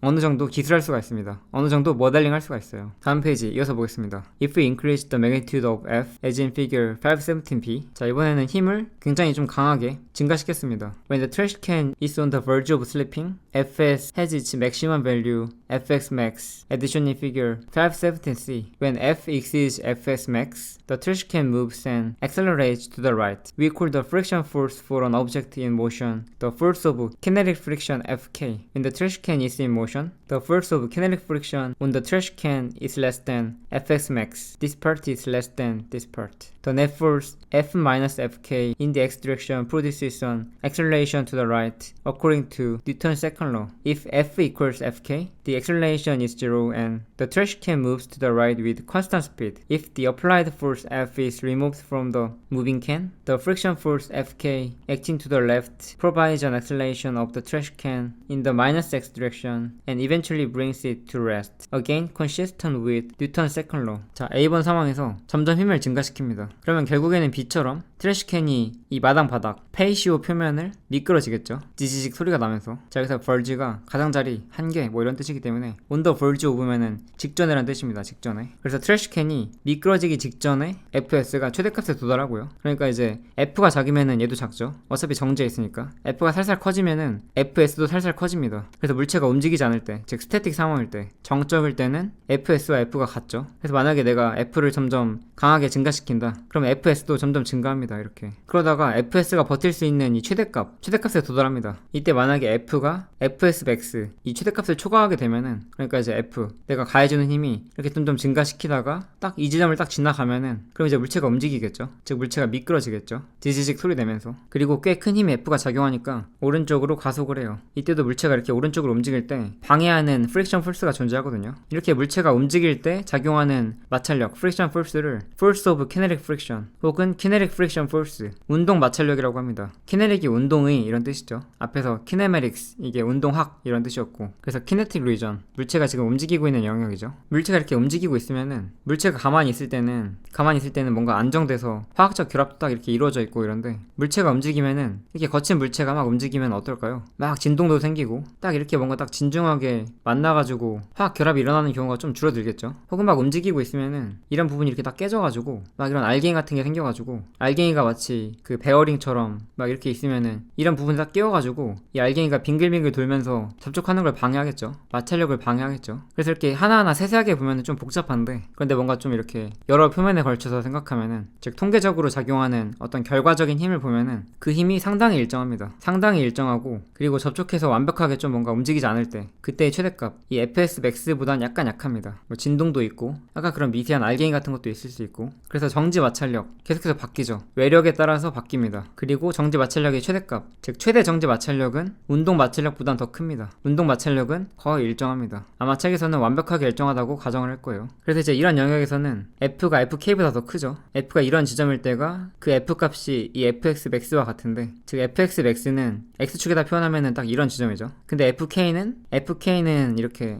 FX max보다 더 작죠. 따라서 FK는 X축에 표현하면은 이 값보다 더 작습니다. 따라서 만약에 외력이 이런 지점이면은 외력은 이 정도 되는데 운동 마찰력은 딱 이런 지점이니까 F가 FK보다 더 크죠. 따라서 net force F-FK가 플러스 X 방향으로 작용을 해서 물체가 오른쪽으로 가속을 합니다. 뉴턴 운동 제2법칙에 의하면은. 근데 만약에 이제 F를 더 줄인다. 물체가 이미 움직이고 있으면은 F를 줄여도, F가 꽤 컸다가 F를 이렇게 줄여도 물체 운동 마찰력은 일정합니다. 즉 만약에 물체가 이미 움직이고 있다. 그러면은 F를 점점 줄여도, F를 이렇게 점점 줄여도 아직 물체가 움직이고 있으니까, 즉 FK가 약간 뭔가 이런 지점이 FK인데, 이 값이 FK인데 아직은 FK보다 F가 더 크니까 점점 줄여도 물체가 오른쪽으로 계속 가속을 하는 거죠. 그래서 이제 뭔가 이런 그래프는 힘이 0이었다가 점점 키울 때 힘이 점점 증가하면은 정지 마찰력도 점점 증가해. 정지 마찰력도 이렇게 계속 증가하다가 외력이랑 정지 마찰력의 그 최대값, 즉 최대 정지 마찰력이랑 같아지는 지점이 딱 넘어가면은, 그럼 이제 물체가 움직이기 시작하면서 이제 외력을 더 키워도 마찰력은 일정한데, 그런데 이번에는 애초에 물체가 이렇게 움직이고 있었다. 그래서 오른쪽에서 외력을 점점 줄이면서 접근을 하면은 그래프가 이런 모양을 따르지 않고요. 운동 마찰력은 이런 값이기 때문에 힘을 점점 줄여가지고, 예를 들어 딱 이런 지점에 힘이 도달했다. 이때도 net force가 양수인 거죠. 계속 가속을 합니다. 그러다가 외력을 더 줄여가지고 이렇게 딱 되면은, 즉 이렇게 딱 가까워지면은 물체가 등속도로 움직이는 거죠. 그래서 이렇게 외력을 크게 줬다가 점점 줄이면은 그래프가 이런 모양 따라서 움직이지 않고요. 그래프가 이렇게 됩니다. 이렇게. 그러면 외력이 FK보다 더 작다면 어떻게 될까요? 작다면, 즉 F-FK가 0보다 작아요. 이런 부분에서 물체가 오른쪽으로 가속을 하다가 딱 이 점이면은 물체가 일정하게 움직이죠. 등속도로, constant velocity로. 그러다가 외력을 더 줄여가지고 F-FK가 0보다 작게 되면은 이때 여전히 물체가 움직이고 있어요. 왜냐면 그 직전까지 등속도로 움직이고 있었으니까. 그런데 이제는 FK가 더 커지기 때문에 net force가 왼쪽이죠. 따라서 물체가 감속을 합니다. 그렇지만 아직도 움직이고 있어요. 물체가 움직이고 있다면 여전히 운동 마찰력이에요. 이 세로축은 마찰력을 의미하니까 그게 스태틱이건 키네틱이건 운동 마찰력이건 정지 마찰력이건 마찰력이니까 외력이 더 작아도 계속해서 움직입니다. 이렇게 움직이다 보면은, 즉 물체는 아직까지는 오른쪽으로 움직이고 있는데 마찰력이 왼쪽이니까, net force 합력이 왼쪽이니까 물체가 점점 속력이 줄어들어가지고 결과적으로 멈추겠죠. 그래서 결과적으로 딱 멈추면은 이런 곳 어느 지점에서 멈추겠죠. 딱 멈추면은, 그럼 딱 멈췄으니까, 멈춰있으면 마찰력은 딱 이런 지점에 있어야 돼요. 그래서 딱 이제 이렇게. 그래서 뭔가 이런 그래프에서 오른쪽에서 접근하면은 그래프가 약간 이런 모양을 그리고요, 왼쪽에서 접근하면은 이런 모양을 그립니다. 한번 머릿속에서 시뮬레이션 돌리면서 잘 생각을 해보세요. 이어서 experimentally we find that to a good approximation both fx max and fk are proportional to the magnitude of the normal force exerted on an object by the surface. The following descriptions of the force of friction are based on experimental observations and serve as the simplification model we shall use for forces of friction in problem solving. 자, 실제로는 이런 설명처럼 굉장히 좀 복잡하고요. 그런데 이런 표면이 아주 극히 이렇게 일부만 있는 게 아니라 꽤 넓게 분포되어 있죠. 접촉면이 꽤 작더라도 확대하면 이렇게 꽤 많습니다. 접촉면이. 따라서 어느 정도 통계적으로 작용을 하고요. 그 덕분에 실험을 했을 때 상당히 좀 간단하게 마델링을 할 수가 있고 정확도도 꽤 나쁘지 않습니다. 이때 이렇게 실험을 해보면은, 실험에 의하면은 fx max 값이랑, 그러니까 이제 이런 정지 마찰력들 중에서 가능한 최대값, 이 최대 정지 마찰력과 그 다음에 운동 중에 일정한 이런 운동 마찰력이 표면이 물체에 작용하는 normal force 있죠. 수직항력, normal force의 크기에 비례합니다. 당연히 이 물체가 무거운 물체예요. 그러면은 마찰력도 크겠죠. 움직이려면 굉장히 좀 큰 힘이 필요하겠죠. 근데 만약에 이 물체가 스티로폼처럼 좀 가볍다. 그러면은 비교적 움직이기 쉽습니다. 물론 제가 방금은 이렇게 물체 무게라고 했는데 물체 무게라고 하면 안 되죠. 가벼운 물체여도 엘리베이터 타가지고 엘리베이터가 위로 빠르게 가속을 하면은 이 가벼운 물체를 엘리베이터처럼 위로 가속시키기 위해서 이 표면이 강한 힘으로 이 물체를 떠받치기 때문에 결과적으로 이 물체와 표면이 어떻게 만나고 있냐, 어떻게 접촉하고 있는지는, 즉 얼마나 서로 이렇게 세게 서로가 서로를 누르고 있는지는 이 물체 무게보다는 수직 항력, normal force라고 해야지 더 정확합니다. 당연히 이제 정지 상태일 때는 수직 항력과 무게가 같겠죠. 수직 항력이 증가하면은, 예를 들어 수직 항력이 작으면은 이렇게 돼 있다고 치면은, 수직 항력이 증가하면은 약간 이렇게 이런 부분이 미세하게 휘더라도 좀 더 이렇게 접촉하는 면적이 증가하고요. 접촉하는 면적이 증가하면은 화학 결합이 발생하는 그런 면적도 증가하겠죠. 그래서 수직 항력이 크면은 마찰력이 증가합니다. 그런데 꽤나 좋은 근사로 비례합니다. proportional. 그래서 실제와는 약간 다를 수 있지만 simplification model, 분석 혹은 상황을 간단화시키는 이런 모델링 쓰면은 다음처럼 쓸 수 있습니다. The magnitude of the forces of static friction between any two surfaces in contact can have the values Fs is less than or equal to μsn, where the dimensionless constant μs is called the coefficient of static friction, and n is the magnitude of the normal force exerted by one surface to the other. The equality in equation 5.9 holds when the surfaces are on the verge of slipping, that is, when Fs equals Fs max equals μsn. This situation is called impending motion. The inequality holds when the surfaces are not on the verge of slipping. 자, 접촉해 있는 어떤 두 물체 사이에 작용하는 static friction force, 정지 마찰력의 크기는, 즉 Fx 값은 이런 범위 내에서 값을 가질 수 있습니다. 이게 이제 매그니튜드니까 0보다 크거나 같겠죠. 매그니튜드는 벡터의 크기니까. 그리고 이 값이 얘가 Fs max예요. 여기서 이 n은 normal force의 매그니튜드, 수직 항력의 크기고요. 그 다음 μs는 지금 이것도 힘이고 이 n도 힘이거든요. 그러면 μs는 차원이 없는 값이어야 됩니다. 그래서 μs는 dimensionless, 차원이 없는 어떤 상수고 변하지 않는 상수값이에요. 상수값, 컨스탄트 값. 이 μs를 coefficient of static friction, 마찰 계수라고 합니다. 그래서 최대 정지 마찰력은 마찰 계수와 수직 항력의 크기를 곱한 값이다. 이 식에서 equality, 등호, 언제 같냐면은 외력이 점점 증가해서 이렇게 외력이 점점 증가해서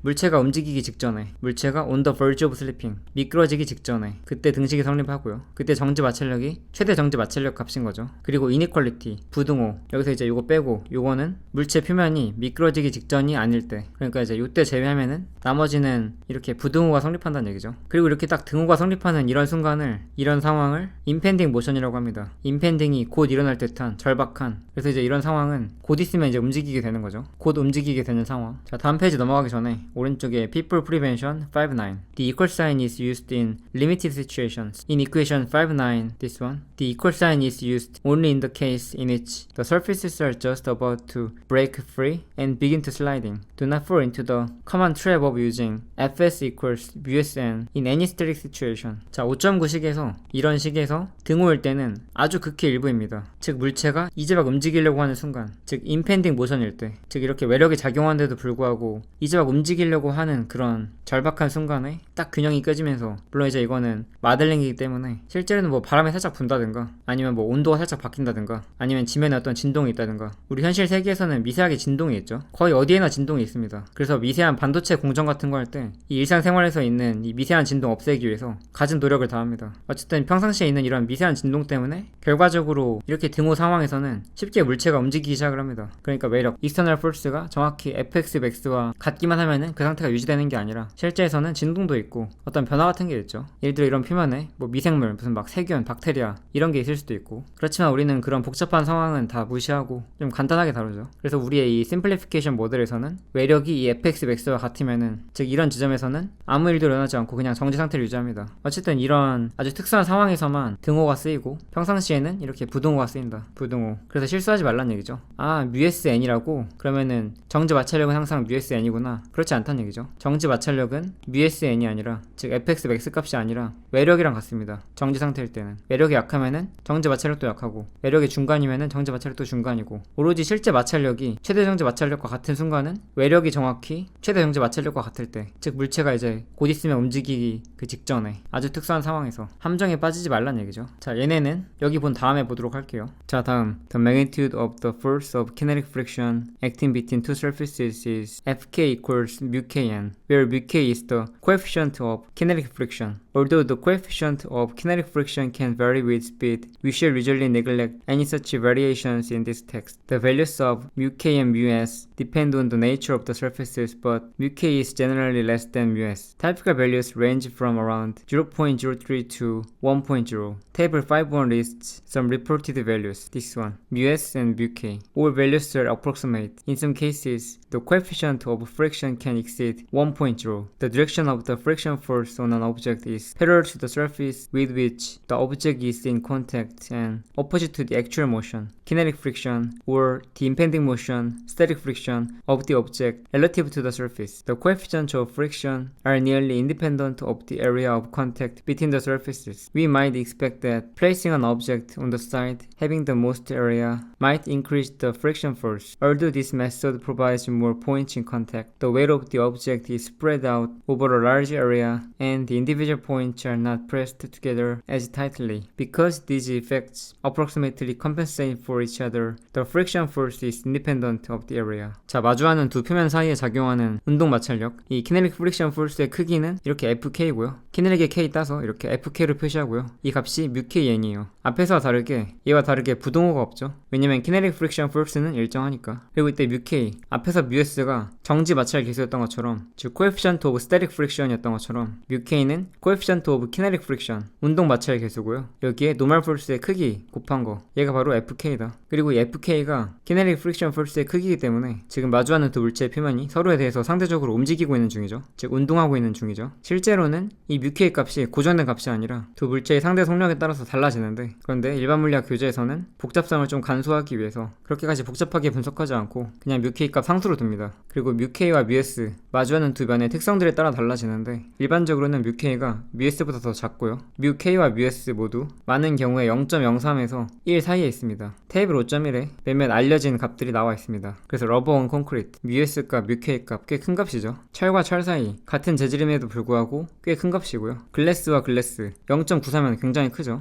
왠지 우리는 미끌거릴 것 같은데 그렇지가 않네요. 반면에 나무와 나무는 같은 재질임에도 불구하고 별로 크지 않고요. 젖은 눈 위에 있는 왁스 칠한 나무, 아마 오래전 사람들이 스키 탈 때 나무에다가 왁스 칠해서 탔을 텐데 μK 값 상당히 작은 거 알 수 있습니다. 그리고 테플론은 보통 프라이팬 중에 코팅팬에 테플론 코팅이 되어 있는데 잘 달라붙지 않죠. 잘 달라붙지 않기 때문에 보통 달라붙을 때 μs가 크거든요. 보시면 굉장히 작은 거 알 수 있고 μK와 거의 차이점이 없죠. 잘 달라붙지 않는다는 걸 알 수가 있습니다. 그리고 마지막, 사람 몸에 있는 관절이에요. 관절 보시면 굉장히 작은 거 알 수 있습니다. 사람 몸 대단하죠. 자, 여기 보시면은 모든 값들은 다 approximate 값이고요. 그리고 여기는 제일 큰 게 여기 1.0인데 어떤 경우에 따라서는 1보다 더 클 수도 있다. 자, 다시 이 부분. 자, friction force니까 벡터인데 이 friction force의 방향은 일단 표면과 평행하고요. 그리고 움직임을 방해하기 때문에 움직이는 방향과 반대 방향으로 작용을 합니다. 물론 이제 움직인다는 건 kinetic friction일 때 얘기고, 움직이지 않을 때 static friction일 때는 impending motion, 이거 움직이는 거 아니죠. 움직이기 직전 뭔가 이제 움직일 것만 같은 그런 방향과 반대 방향으로 작용한다. 운동 마찰력, 이런 마찰력이 물체 움직임을 방해하기 때문에 물체 반대 방향으로 작용을 하고, 만약에 물체 운동 방향으로 작용하면은 그거는 방해가 아니죠. 이상하죠. 말이 안 됩니다. 그 다음에 μK나 μs 같은 이런 마찰 기수들은 두 물체 표면 사이의 접촉면의 넓이와 무관하다. 보통 접촉하기 때문에 마찰력이 생기는데 접촉면이 더 넓어지면은 마찰력이 더 커지지 않을까 이렇게 생각할 수 있는데, 접촉면이 넓어지면은 여기 이제 물체 웨이트라고 되어 있는데 웨이트라고 하면 안 되겠죠. 노멀 폴스의 크기라고 해야겠죠. 가속하는 엘리베이터 안에서는 웨이트와 노멀 폴스가 달라지니까 magnitude of normal force of the object 라고 해줘야 맞습니다. 이 노멀 폴스의 크기가 면적이 넓어지면은 뭔가 분산이 되기 때문에 좀 더 명확한 단어를 쓰면은, 면적이 넓어지면 단위 면적당 힘, 즉 압력이 작아집니다. 지금 그림에서 뭔가 두 군데가 만나 있는데 압력이 작아져서 약간 좀 덜 눌리면은 지금처럼 한 군데밖에 안 만납니다. 이런 식으로 면적이 넓어지면은 누르는 힘이 약해지기 때문에 면적이 넓으면은 접촉면이 많아지니까 마찰력이 커지지 않나 싶지만, 단위 면적당 누르는 힘이 약해지면서 마찰력이 작아집니다. 그러면 단위 면적당 누르는 힘이 약해지면은 이 n값도 작아지는 건가요? 이건 그대로죠. 단위 면적당 누르는 힘이 아니라 이 n은 물체 전체에 작용하는 normal force의 크기니까. 그래서 접촉 면적이 커지면은 좀 덜 눌리기 때문에, 면적이 넓어지면서 접촉면도 증가하지만 덜 눌리기 때문에 이런 효과들이 서로 상쇄가 돼서 서로 보상이 돼서 friction force와 접촉면의 넓이는 서로 관계가 없습니다. 실제로는 약간 있겠지만 관계가 없다고 가정을 합니다. 저희는 관계가 없는 경우로 마델링을 합니다. 자, 퀵퀴즈 보기 전에 people prevention 한번 보죠. people prevention 510 friction equations. equation 5.9 and 5.10 these are not vector equations. They are relationship between the magnitudes of the vector vector representing the friction force and normal forces. Because the friction and normal forces are perpendicular to each other, the vectors cannot be related by a multiplicative constant. 자, 식 5.9, 5.10 이거 두 개 보면은 벡터식이 아니죠. 스칼라로 되어 있습니다. 프릭션 포스의 크기와 노멀 포스의 크기가 어떻게 관련되어 있는지 나타내는 식인데 프릭션 포스와 노멀 포스는 면에 수직하고 프릭션 포스들은 면과 패러럴하죠. 평행하죠. 따라서 서로 직각이기 때문에 벡터로 치면은 방향이 완전 다릅니다. 따라서 이런 식으로 벡터에다가 스케일러 멀티플리케이션으로 나타낼 수가 없습니다. 방향이 같거나 반대가 아니니까. 방향이 서로 직각이니까 안 된다. 이어서 P4 Prevention 5.11 The direction of the friction force. 마찰력의 방향. Sometimes an incorrect statement about the friction force between an object and a surface is made. The friction force on an object is opposite to its motion or impending motion. Rather than the correct phrasing, the friction force on an object is opposite to its motion or impending motion relative to the surface. 자, 종종 마찰력에 대해서 잘못된 명제들이 있습니다. 잘못된 설명들이 있어요. 예를 들어서 물체에 작용하는 마찰력은 그 물체 운동 방향의 반대 방향이다. 혹은 impending motion의 반대 방향이다. 이렇게만 돼 있으면은 이 문장은 틀릴 수도 있습니다. 틀리는 경우가 있어요. 반면에 이렇게 써야 맞습니다. 올바른 표현은 물체에 작용하는 마찰력은 표면과의 상대 운동 방향에 대해서 반대 방향이다. 혹은 표면과의 상대적인 임펜딩 모션에 대해서 반대 방향이다. 이렇게 표면에 대해서 상대적인 이라는 표현이 들어가야 맞습니다. 예를 들어서 상대 운동이 나왔기 때문에 상대 운동에 관해서 다루는 섹션 4.6에 이 그림 4.20을 한번 보죠. 여기서 무빙 벨트웨이, 우리나라 말로는 무빙 워크라고 하는데 예를 들어 무빙 워크에서 이 사람은 가만히 서 있습니다. 그리고 무빙 워크도 컨스탄트 벨러시티로 움직인다고 하면은 이 사람한테 마찰력 작용할까요? 마찰력 작용하지 않겠죠. 그럼 이번에는 무빙 워크가 점점 빨라지고 있어요. 가속을 합니다. 그럼 이 사람도 무빙 워크 위에서 가만히 서 있으니까 같이 가속을 하겠죠. 근데 이 사람을 가속시키는 게 바로 이 무빙 워크예요. 만약에 이 사람 신발과 무빙 워크 사이에 마찰력이 존재하지 않으면은 이 사람은 가속할 수 없겠죠. 근데 마찰력 덕분에 이 사람이 가속을 하고요. 이때는 이 신발 바닥과 무빙 워크 사이에 상대적인 움직임이 없으니까 이때 작용하는 마찰력은 정지 마찰력이에요. 그러면 이 사람이 이렇게 오른쪽으로 움직이고 있으니까 마찰력의 방향은 반대 방향인가 하면은 아니죠. 마찰력 덕분에 이렇게 오른쪽으로 얘가 가속을 하는 거니까 이때 마찰력의 방향은 오른쪽입니다. 그러니까 이 사람이 오른쪽으로 움직인다고 해서 마찰력의 방향이 무조건 왼쪽이다 하면 안 되는 거죠. 만약에 이 사람이 신발을 좀 미끄러운 걸 신어가지고 무빙 워크에서 미끄러지고 있다고 할게요. 이 사람이 왼쪽이나 오른쪽으로 순간적으로 0.1m/s의 속도로 왼쪽이나 오른쪽으로 미끄러지고 있는 중이라고 할게요. 당연히 마찰력은 조금 있습니다. 그리고 컨베이어 벨트는 오른쪽으로 1m/s의 속도로 움직이고 있습니다. 그럼 이 사람의 속도는 왼쪽이나 오른쪽으로 0.1m/s인 거에 비해서 무빙 워크는 1m/s로 빠르죠. 따라서 무빙 워크에 비해서는 이 사람은 두 경우 모두 무빙 워크에 대해서는 왼쪽으로 움직이는 중입니다. 따라서 마찰력은 항상 오른쪽으로 작용을 할 텐데 단순히 이 사람만 보고 이 사람이 왼쪽으로 움직일 때는 마찰력은 오른쪽으로 작용하고 이 사람이 오른쪽으로 움직일 때는 마찰력은 왼쪽으로 작용한다. 이렇게 말하면 틀리겠죠. 따라서 상대적인 움직임이 중요하다. 자, 퀵퀴즈 5.6 보죠. You press your physics textbook flat against the vertical wall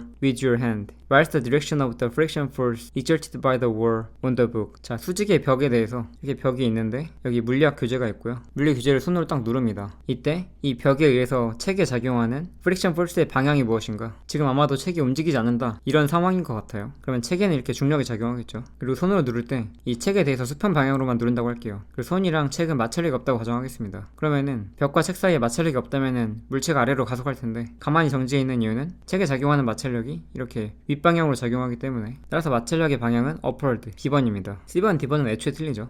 마찰력은 이 접촉 면에 대해서 평행하게 작용하니까 수직 방향으로 전혀 작용하지 않고 그 다음 퀵퀴즈 5-7 Charlie is playing with his daughter Tori in the snow. She sits on a sled and asks him to slide her across a flat horizontal field. Charlie has a choice of pushing her from behind by applying a force downward on her shoulders at 30 degrees below the horizontal. Figure 5.18a. This one. Or B. Attaching a rope to the front of the sled and pulling with a force at 30 degrees above the horizontal. Figure 5.18b. This one. It should be easier for him and why? 자, 이 사람이 찰리고 썰매 탄 사람이 찰리의 딸인 토리인데 토리가 썰매 위에 앉아있고요. 찰리가 A번에서는 F라는 힘의 크기로 호리젠탈에 대해서 30도 아래 방향으로 어깨를 밀어주고요. B번에서는 호리젠탈과 30도 방향으로 줄을 달아서 로프를 달아서 끌고 있습니다. 어느 경우가 썰매를 움직이게 하기 쉬울까요? 물리적인 지식 없이 어느 경우가 더 쉬울까요? 그냥 직관적인 거 한번 생각해보세요. 저는 뭔가 경험적으로 B번이 더 쉬울 것 같습니다. 실제로도 그런지 한번 살펴보죠. 자, F에 힘을 가하는데 이렇게 수평 방향으로 가하면은 이렇게 30도 아래 방향으로 힘을 가할 때보다 수평 방향으로 가할 때 썰매가 더 쉽게 움직일 것 거라는 걸 직관적으로 느끼시나요? 왜냐면 각도를 이렇게 밑으로 하면 할수록 썰매를 앞으로 움직이는데 기여하는 힘이 점점 줄어들죠. 그리고 뿐만 아니라 예를 들어 힘을 이렇게 가하면은 지금 이런 힘 잘 보이게 위로 옮겨볼게요. 이 힘을 이렇게 수평면에 대해서 평행한 방향과 수직한 방향으로 나눠 생각하면은 이 힘이 토리에게 작용하기 때문에 토리와 썰매의 무게가 만약에 FG였다고 한다면은 이렇게 F의 일부, F의 불력도 작용해서 같이 더해져서 이렇게 더해져서 노멀 폴스가 증가합니다. 이 표면 입장에서는 무게뿐만 아니라 이런 힘도 가세가 되니까 토리와 썰매가 땅바닥 속으로 가속하지 않기 위해서는 이렇게 큰 노멀 폴스가 필요합니다. 그런데 노멀 폴스가 크면은 N이 크면은 이렇게 FK나 FS 맥스가 증가하죠. 따라서 이런 힘 중에 일부가 이런 일부만 썰매를 끄니까 뭔가 좀 비효율적인 것도 있는데 심지어 이렇게 꽉 누르는 힘이 마찰력을 증가시키기 때문에 썰매를 끌기가 어렵습니다. 그에 반해서 이런 경우에는 힘이 이렇게 윗방향으로 작용하니까 이런 힘과 이런 힘 이렇게 작용하죠. 그럼 이제 이런 힘이랑 이런 힘 크기는 같은데 이런 힘이 썰매와 스노우 사이에 수직 항력을 줄여주기 때문에 B 경우가 더 마찰력이 작습니다. 따라서 B의 경우가 더 끌기 쉽고 이유는 수평 방향의 힘은 F 코사인 30으로 똑같은데 A의 경우에는 노멀 폴스가 증가하기 때문에 프릭션 폴스가 증가한다. 자, 이어서 example 511 experimental determination of mu s and mu k muS와 muK 값을 실험적으로 결정하기. The following is a simple method of measuring coefficient of friction. Suppose a block is placed on a rough surface inclined relative to the horizontal addition in figure 519. This one. The incline angle is increased until the block starts to move. Show that you can obtain mu s by measuring the critical angle theta c at which this slipping just occurs. 자, 다음은 coefficient of friction, 마찰 계수를 측정하기 위한 간단한 방법이다. 기울어진 거친 표면에 딱 봐도 표면이 거칠어 보이죠? 이 거친 표면에 블락이 놓여져 있고요. 이 세타가 작을 때는 블락이 멈춰 있었는데 블락이 움직이기 시작할 때까지 계속해서 각도를 증가시킵니다. 이때 블락이 딱 움직이기 시작하는 그 순간의 각도를 크리티컬 앵글이라고 했을 때 이 세타 C를 측정함으로써 mu S 값을 구할 수 있음을 보여라. 자, 아쉽게도 이 5-19 그림에 뭔가 이렇게 힘들이 다 나와 있습니다. 그래서 이거 보고 하지 않고 다시 그려볼게요. 이렇게 수평면이 있고요. 수평면에 대해서 각도가 세타인 거친 표면이 있습니다. 이때 여기 상자가 있고요. 상자의 질량 그냥 M이라고 할게요. 이때 이렇게 상자에 중력이 작용하겠죠. 처음엔 움직이지 않다가 세타를 증가시켜서 이제막 움직이기 시작하는 순간이라고 할게요. 그럼 일단 이 상자가 움직이더라도 이 경사면과 나란하게 움직이겠죠. 이렇게 경사면과 나란하면서 아랫방향으로 움직이겠죠. 따라서 중력 중에서 이런 성분은 수직 항력이 상쇄를 시키고요. 즉 여기가 세타니까 mg 코사인 세타는 n과 상쇄가 되고요. 벡터를 표현하기 유리하게 하기 위해서 x축 y축을 이렇게 기울여가지고 설정할게요. 그럼 얘 같은 경우에는 mg 코사인 세타에다가 마이너스 j 해시겠죠. 그래서 얘랑 상쇄가 되고요. 그 다음에 이거의 남은 힘, 요거 얘는 빨간색으로 표시해 볼게요. 이 힘은 mg sin 세타에다가 i 해시죠. 각도가 작을 때도 이런 힘이 존재하는데 정지 마찰력 때문에 움직이지 못합니다. 따라서 정지 마찰력은 이렇게 뒷방향이에요. 이게 이제 fs. 그런데 각도를 점점 증가시키다가 이 각도 세타가 세타 c 크리티컬 앵글에 도달하면은 이 mg sin 세타의 크기가 최대 정지 마찰력에 도달합니다. fx max 이 값 뮤s n이죠. 따라서 세타 c일 때 mg sin 세타 c일 때가 이게 뮤s n입니다. 그리고 이 n의 크기는 mg 코사인 세타와 같죠. 얘는 mg 코사인 세타 c. 따라서 뮤s로 정리해주면은 뮤s는 mg 지워지니까 코사인분의 사인이죠. 따라서 탄젠트 테이타 c. 그래서 이 각도를 측정함으로써 뮤s 값을 알 수가 있습니다. 심지어 이 물체 질량도 여기 없죠. 따라서 질량도 몰라도 됩니다. 뮤s가 탄젠트 c이다. 맞게 나왔죠. 자, what if 있는데 꼭 한번 풀어보시고요. 다음 example 512 The sliding hockey puck. 미끄러지는 하키퍽. 자, 문제에 그림 보란 얘기가 없기 때문에 그림은 이렇게 안 보고 할게요. A hockey puck on a frozen pond is given an initial speed of 20 meters per sec. If the puck always remains on the ice and slides 115 meters before coming to rest, determine the coefficient of kinetic friction between the puck and ice. 자, 꽁꽁한 호수에 하키퍽이 있습니다. 그런데 하키퍽의 처음 속력이 20m/s예요. 그리고 하키퍽이 계속해서 얼음 위에만 있고요. 멈추기 전까지 총 115m만큼 미끄러진다고 합니다. 이때 키네틱 프릭션의 코에피션트, 즉 마찰 계수 구해라. 하키퍽과 얼음 사이에 마찰 계수 구해라. 그러면은 처음 위치를 이렇게 0m라고 하면은 나중 위치가 115m란 얘기죠. 나중 위치는 xi 더하기 vit 더하기 2분의 1 axt 제곱이죠. 처음 위치 0이라고 가정하면은 이거 없고요. 지워버리고 처음 속력이 20m/s. 그런데 지금 시간이 안 나왔으니까 이 식 말고 vf의 제곱은 vi의 제곱 플러스 2ax xf 빼기 xi 요거 써줄게요. 그럼 나중에 결국 멈췄으니까 이 값은 0이고요. 처음에는 20m/s였고요. a는 모르고요 아직. 그때 115m만큼 이동했으니까 변위가 115m겠죠. 따라서 a 구하면은 400을 230으로 나눠주면 되죠. 마이너스 400 나누기 2 곱하기 115 하면은 유수자 3개니까 마이너스 1.74 AX가 마이너스 1.74 미터 퍼 스퀘어드 이렇게 되고요. 그 다음에 그림도 한번 그려볼게요. 이렇게 얼음이 있고 하키퍽이 있습니다. 하키퍽이 이렇게 20m per square로 처음에 움직이다가 결국 다 멈췄어요. 115m 움직인 다음에 하키퍽의 질량을 m이라고 해보죠. 그럼 이렇게 mg 작용하고요. mg와 크기 같고 방향 반대인 노멀 포스 작용하겠죠. 이때 물체가 움직이고 있으니까 키네틱 프릭션 포스 운동 마찰력 작용해서 운동 마찰력의 크기 fk가 μkn입니다. 이때 n이 mg와 같죠. μk mg. 그리고 이 마찰력 방향이 물체 이동 방향과 반대 방향, 이런 방향. 따라서 힘이 수직항력과 중력과 마찰력인데 얘네 둘 상쇄가 되죠. 얘만 남습니다. 물론 이제 얘네 둘이 상쇄가 된다고 해서 n이 사라지는 게 아니죠. n이 0이다 하면 안 됩니다. n이 0이면 마찰이 없어버리죠. n이 0은 아니고 n과 mg 둘 다 있는데 합쳤을 때 0이다. 따라서 n은 그대로 있고 n의 크기가 바로 mg다. 그러면은 이 세 개의 힘 중에서 얘네들 상쇄되니까 net force가 요거예요. net force가 fk에다가 이제 마이너스 i 곱한 거예요. 즉 시그마 뭐 fx라고 하면은 마찰력이 이 시그마 f 값이 fk에 이렇게 마이너스 i 있는 거니까 x 성분은 i 해 제외한 나머지죠. 따라서 마이너스 fk, 이게 마이너스 fk, 이게 max죠. fk에 요거 대입해주면은 마이너스 μkmg, 이게 max, ax는 마이너스 1.74 미터 퍼 스퀘어 제곱. 따라서 mm 이렇게 지워주면은 g 같은 경우에는 이제 9.8이니까 μk 값 나왔죠. μk는 9.8 미터 퍼 스퀘어 제곱분의 1.74 미터 퍼 스퀘어 제곱 계산해주면은 나누기 마이너스 9.8로 할게요. 그러면은 0.177. 따라서 이 값이 0.177이고요. 단위는 없죠. 왜냐면 차원이 없으니까 얘는 0.177 맞게 나왔죠. 자, 그 다음 마지막 예제. 이 같은 경우에는 그림 5.21a만 보라고 되어 있으니까 나머지는 지워주고 문제 보겠습니다. Example 513. Acceleration of two connected objects when friction is present. 마찰이 존재할 때 연결된 두 물체의 가속도. A block of mass m2 on a rough horizontal surface is connected to a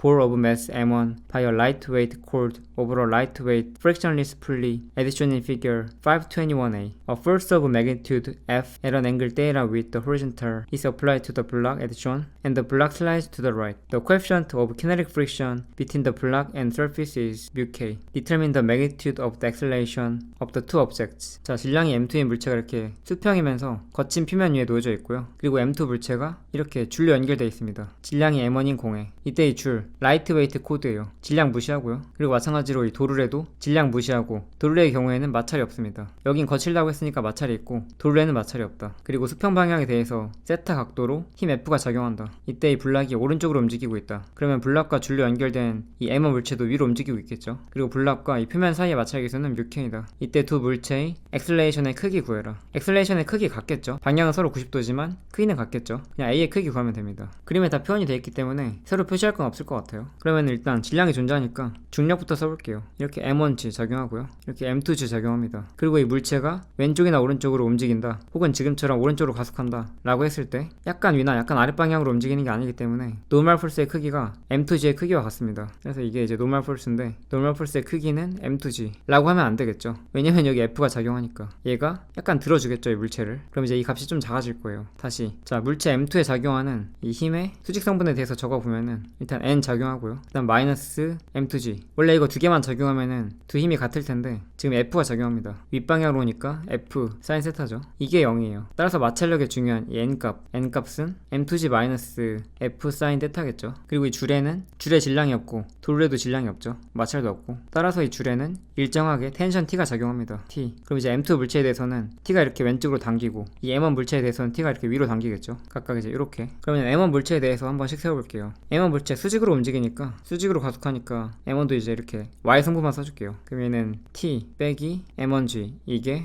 M1A죠. 식 하나 완성이 됐고, 그 다음 M2에 대해서 이번엔 수평 성분 시그마 FX 하면은 일단 오른쪽으로 작용하는 게 F 코사인 세타고요. 왼쪽으로 작용하는 게 T. 그리고 오른쪽으로 가속하니까 마찰력 작용합니다. 마찰력은 왼쪽으로 μkn인데 N 값이 이렇게 M2G 마이너스 F 사인 세타, 이게 M2A다. 따라서 여기는 A 모르고 T 모릅니다. 가속도의 크기 A 구하라고 했으니까 더해주면 되겠죠. 더해주면은 마침 T만 딱 사라집니다. 그럼 이제 이렇게 더해주면은 얘랑 얘가 좌변이죠. 더해주면은 F 코사인 세타 마이너스 M1G 마이너스 뮤k m2g 마이너스 f sin 스타, 이게 우변은 m1 더하기 m2 a 이렇게 되죠. 따라서 그냥 m1 더하기 m2로 나눠주면 되겠네요. a는 m1 더하기 m2 분의 f 코사인 스타 마이너스 m1g 마이너스 뮤k m2g 마이너스 f sin 스타. 답이 맞는지 비교해 보겠습니다. 자, 여기는 f로 묶었네요. 여기 f 있으니까 마이너스 마이너스 플러스고요. 뮤k sin 스타, 뮤k sin 스타, 그리고 g로 묶었죠. 앞에 마이너스 있고 g로 묶으면은 m1과 뮤k m2 맞게 나왔죠. 작용한 힘이 좀 많기도 하고 식이 약간 복잡한데 나중에 한 며칠 지나서 좀 까먹었다 싶으면은 다시 한번 복습해보세요. 다 지운 상태에서. 자, 이렇게 챕터 5 마지막 예제까지 풀어봤고요. 이 챕터 5 같은 경우에는 좀 연습을 많이 해야 되거든요. 다양한 상황에 대해서 이렇게 연습할 수 있는 문제들 많이 있으니까 많이 풀어보세요. 총 55문제 있는데 쉬운 것도 풀어보고 중간 것도 좀 풀어보고 그 다음에 이렇게 후반부에는 빨간 색깔 어려운 문제 있거든요. 얘네들도 풀어보세요. 만약에 어떤 문제는 인터넷 아무리 찾아봐도 솔루션도 안 나오고 뭐 인공지능 챗봇한테 물어봐도 안 알려주고 정말 모르겠다 싶으면은 댓글로 적어주시면은 나중에 이제 그런 문제는 좀 풀어보도록 하겠습니다. 자, 오늘 고생 많으셨고요. 다음 시간에는 챕터 6 나가보도록 하겠습니다. 고생 많으셨습니다.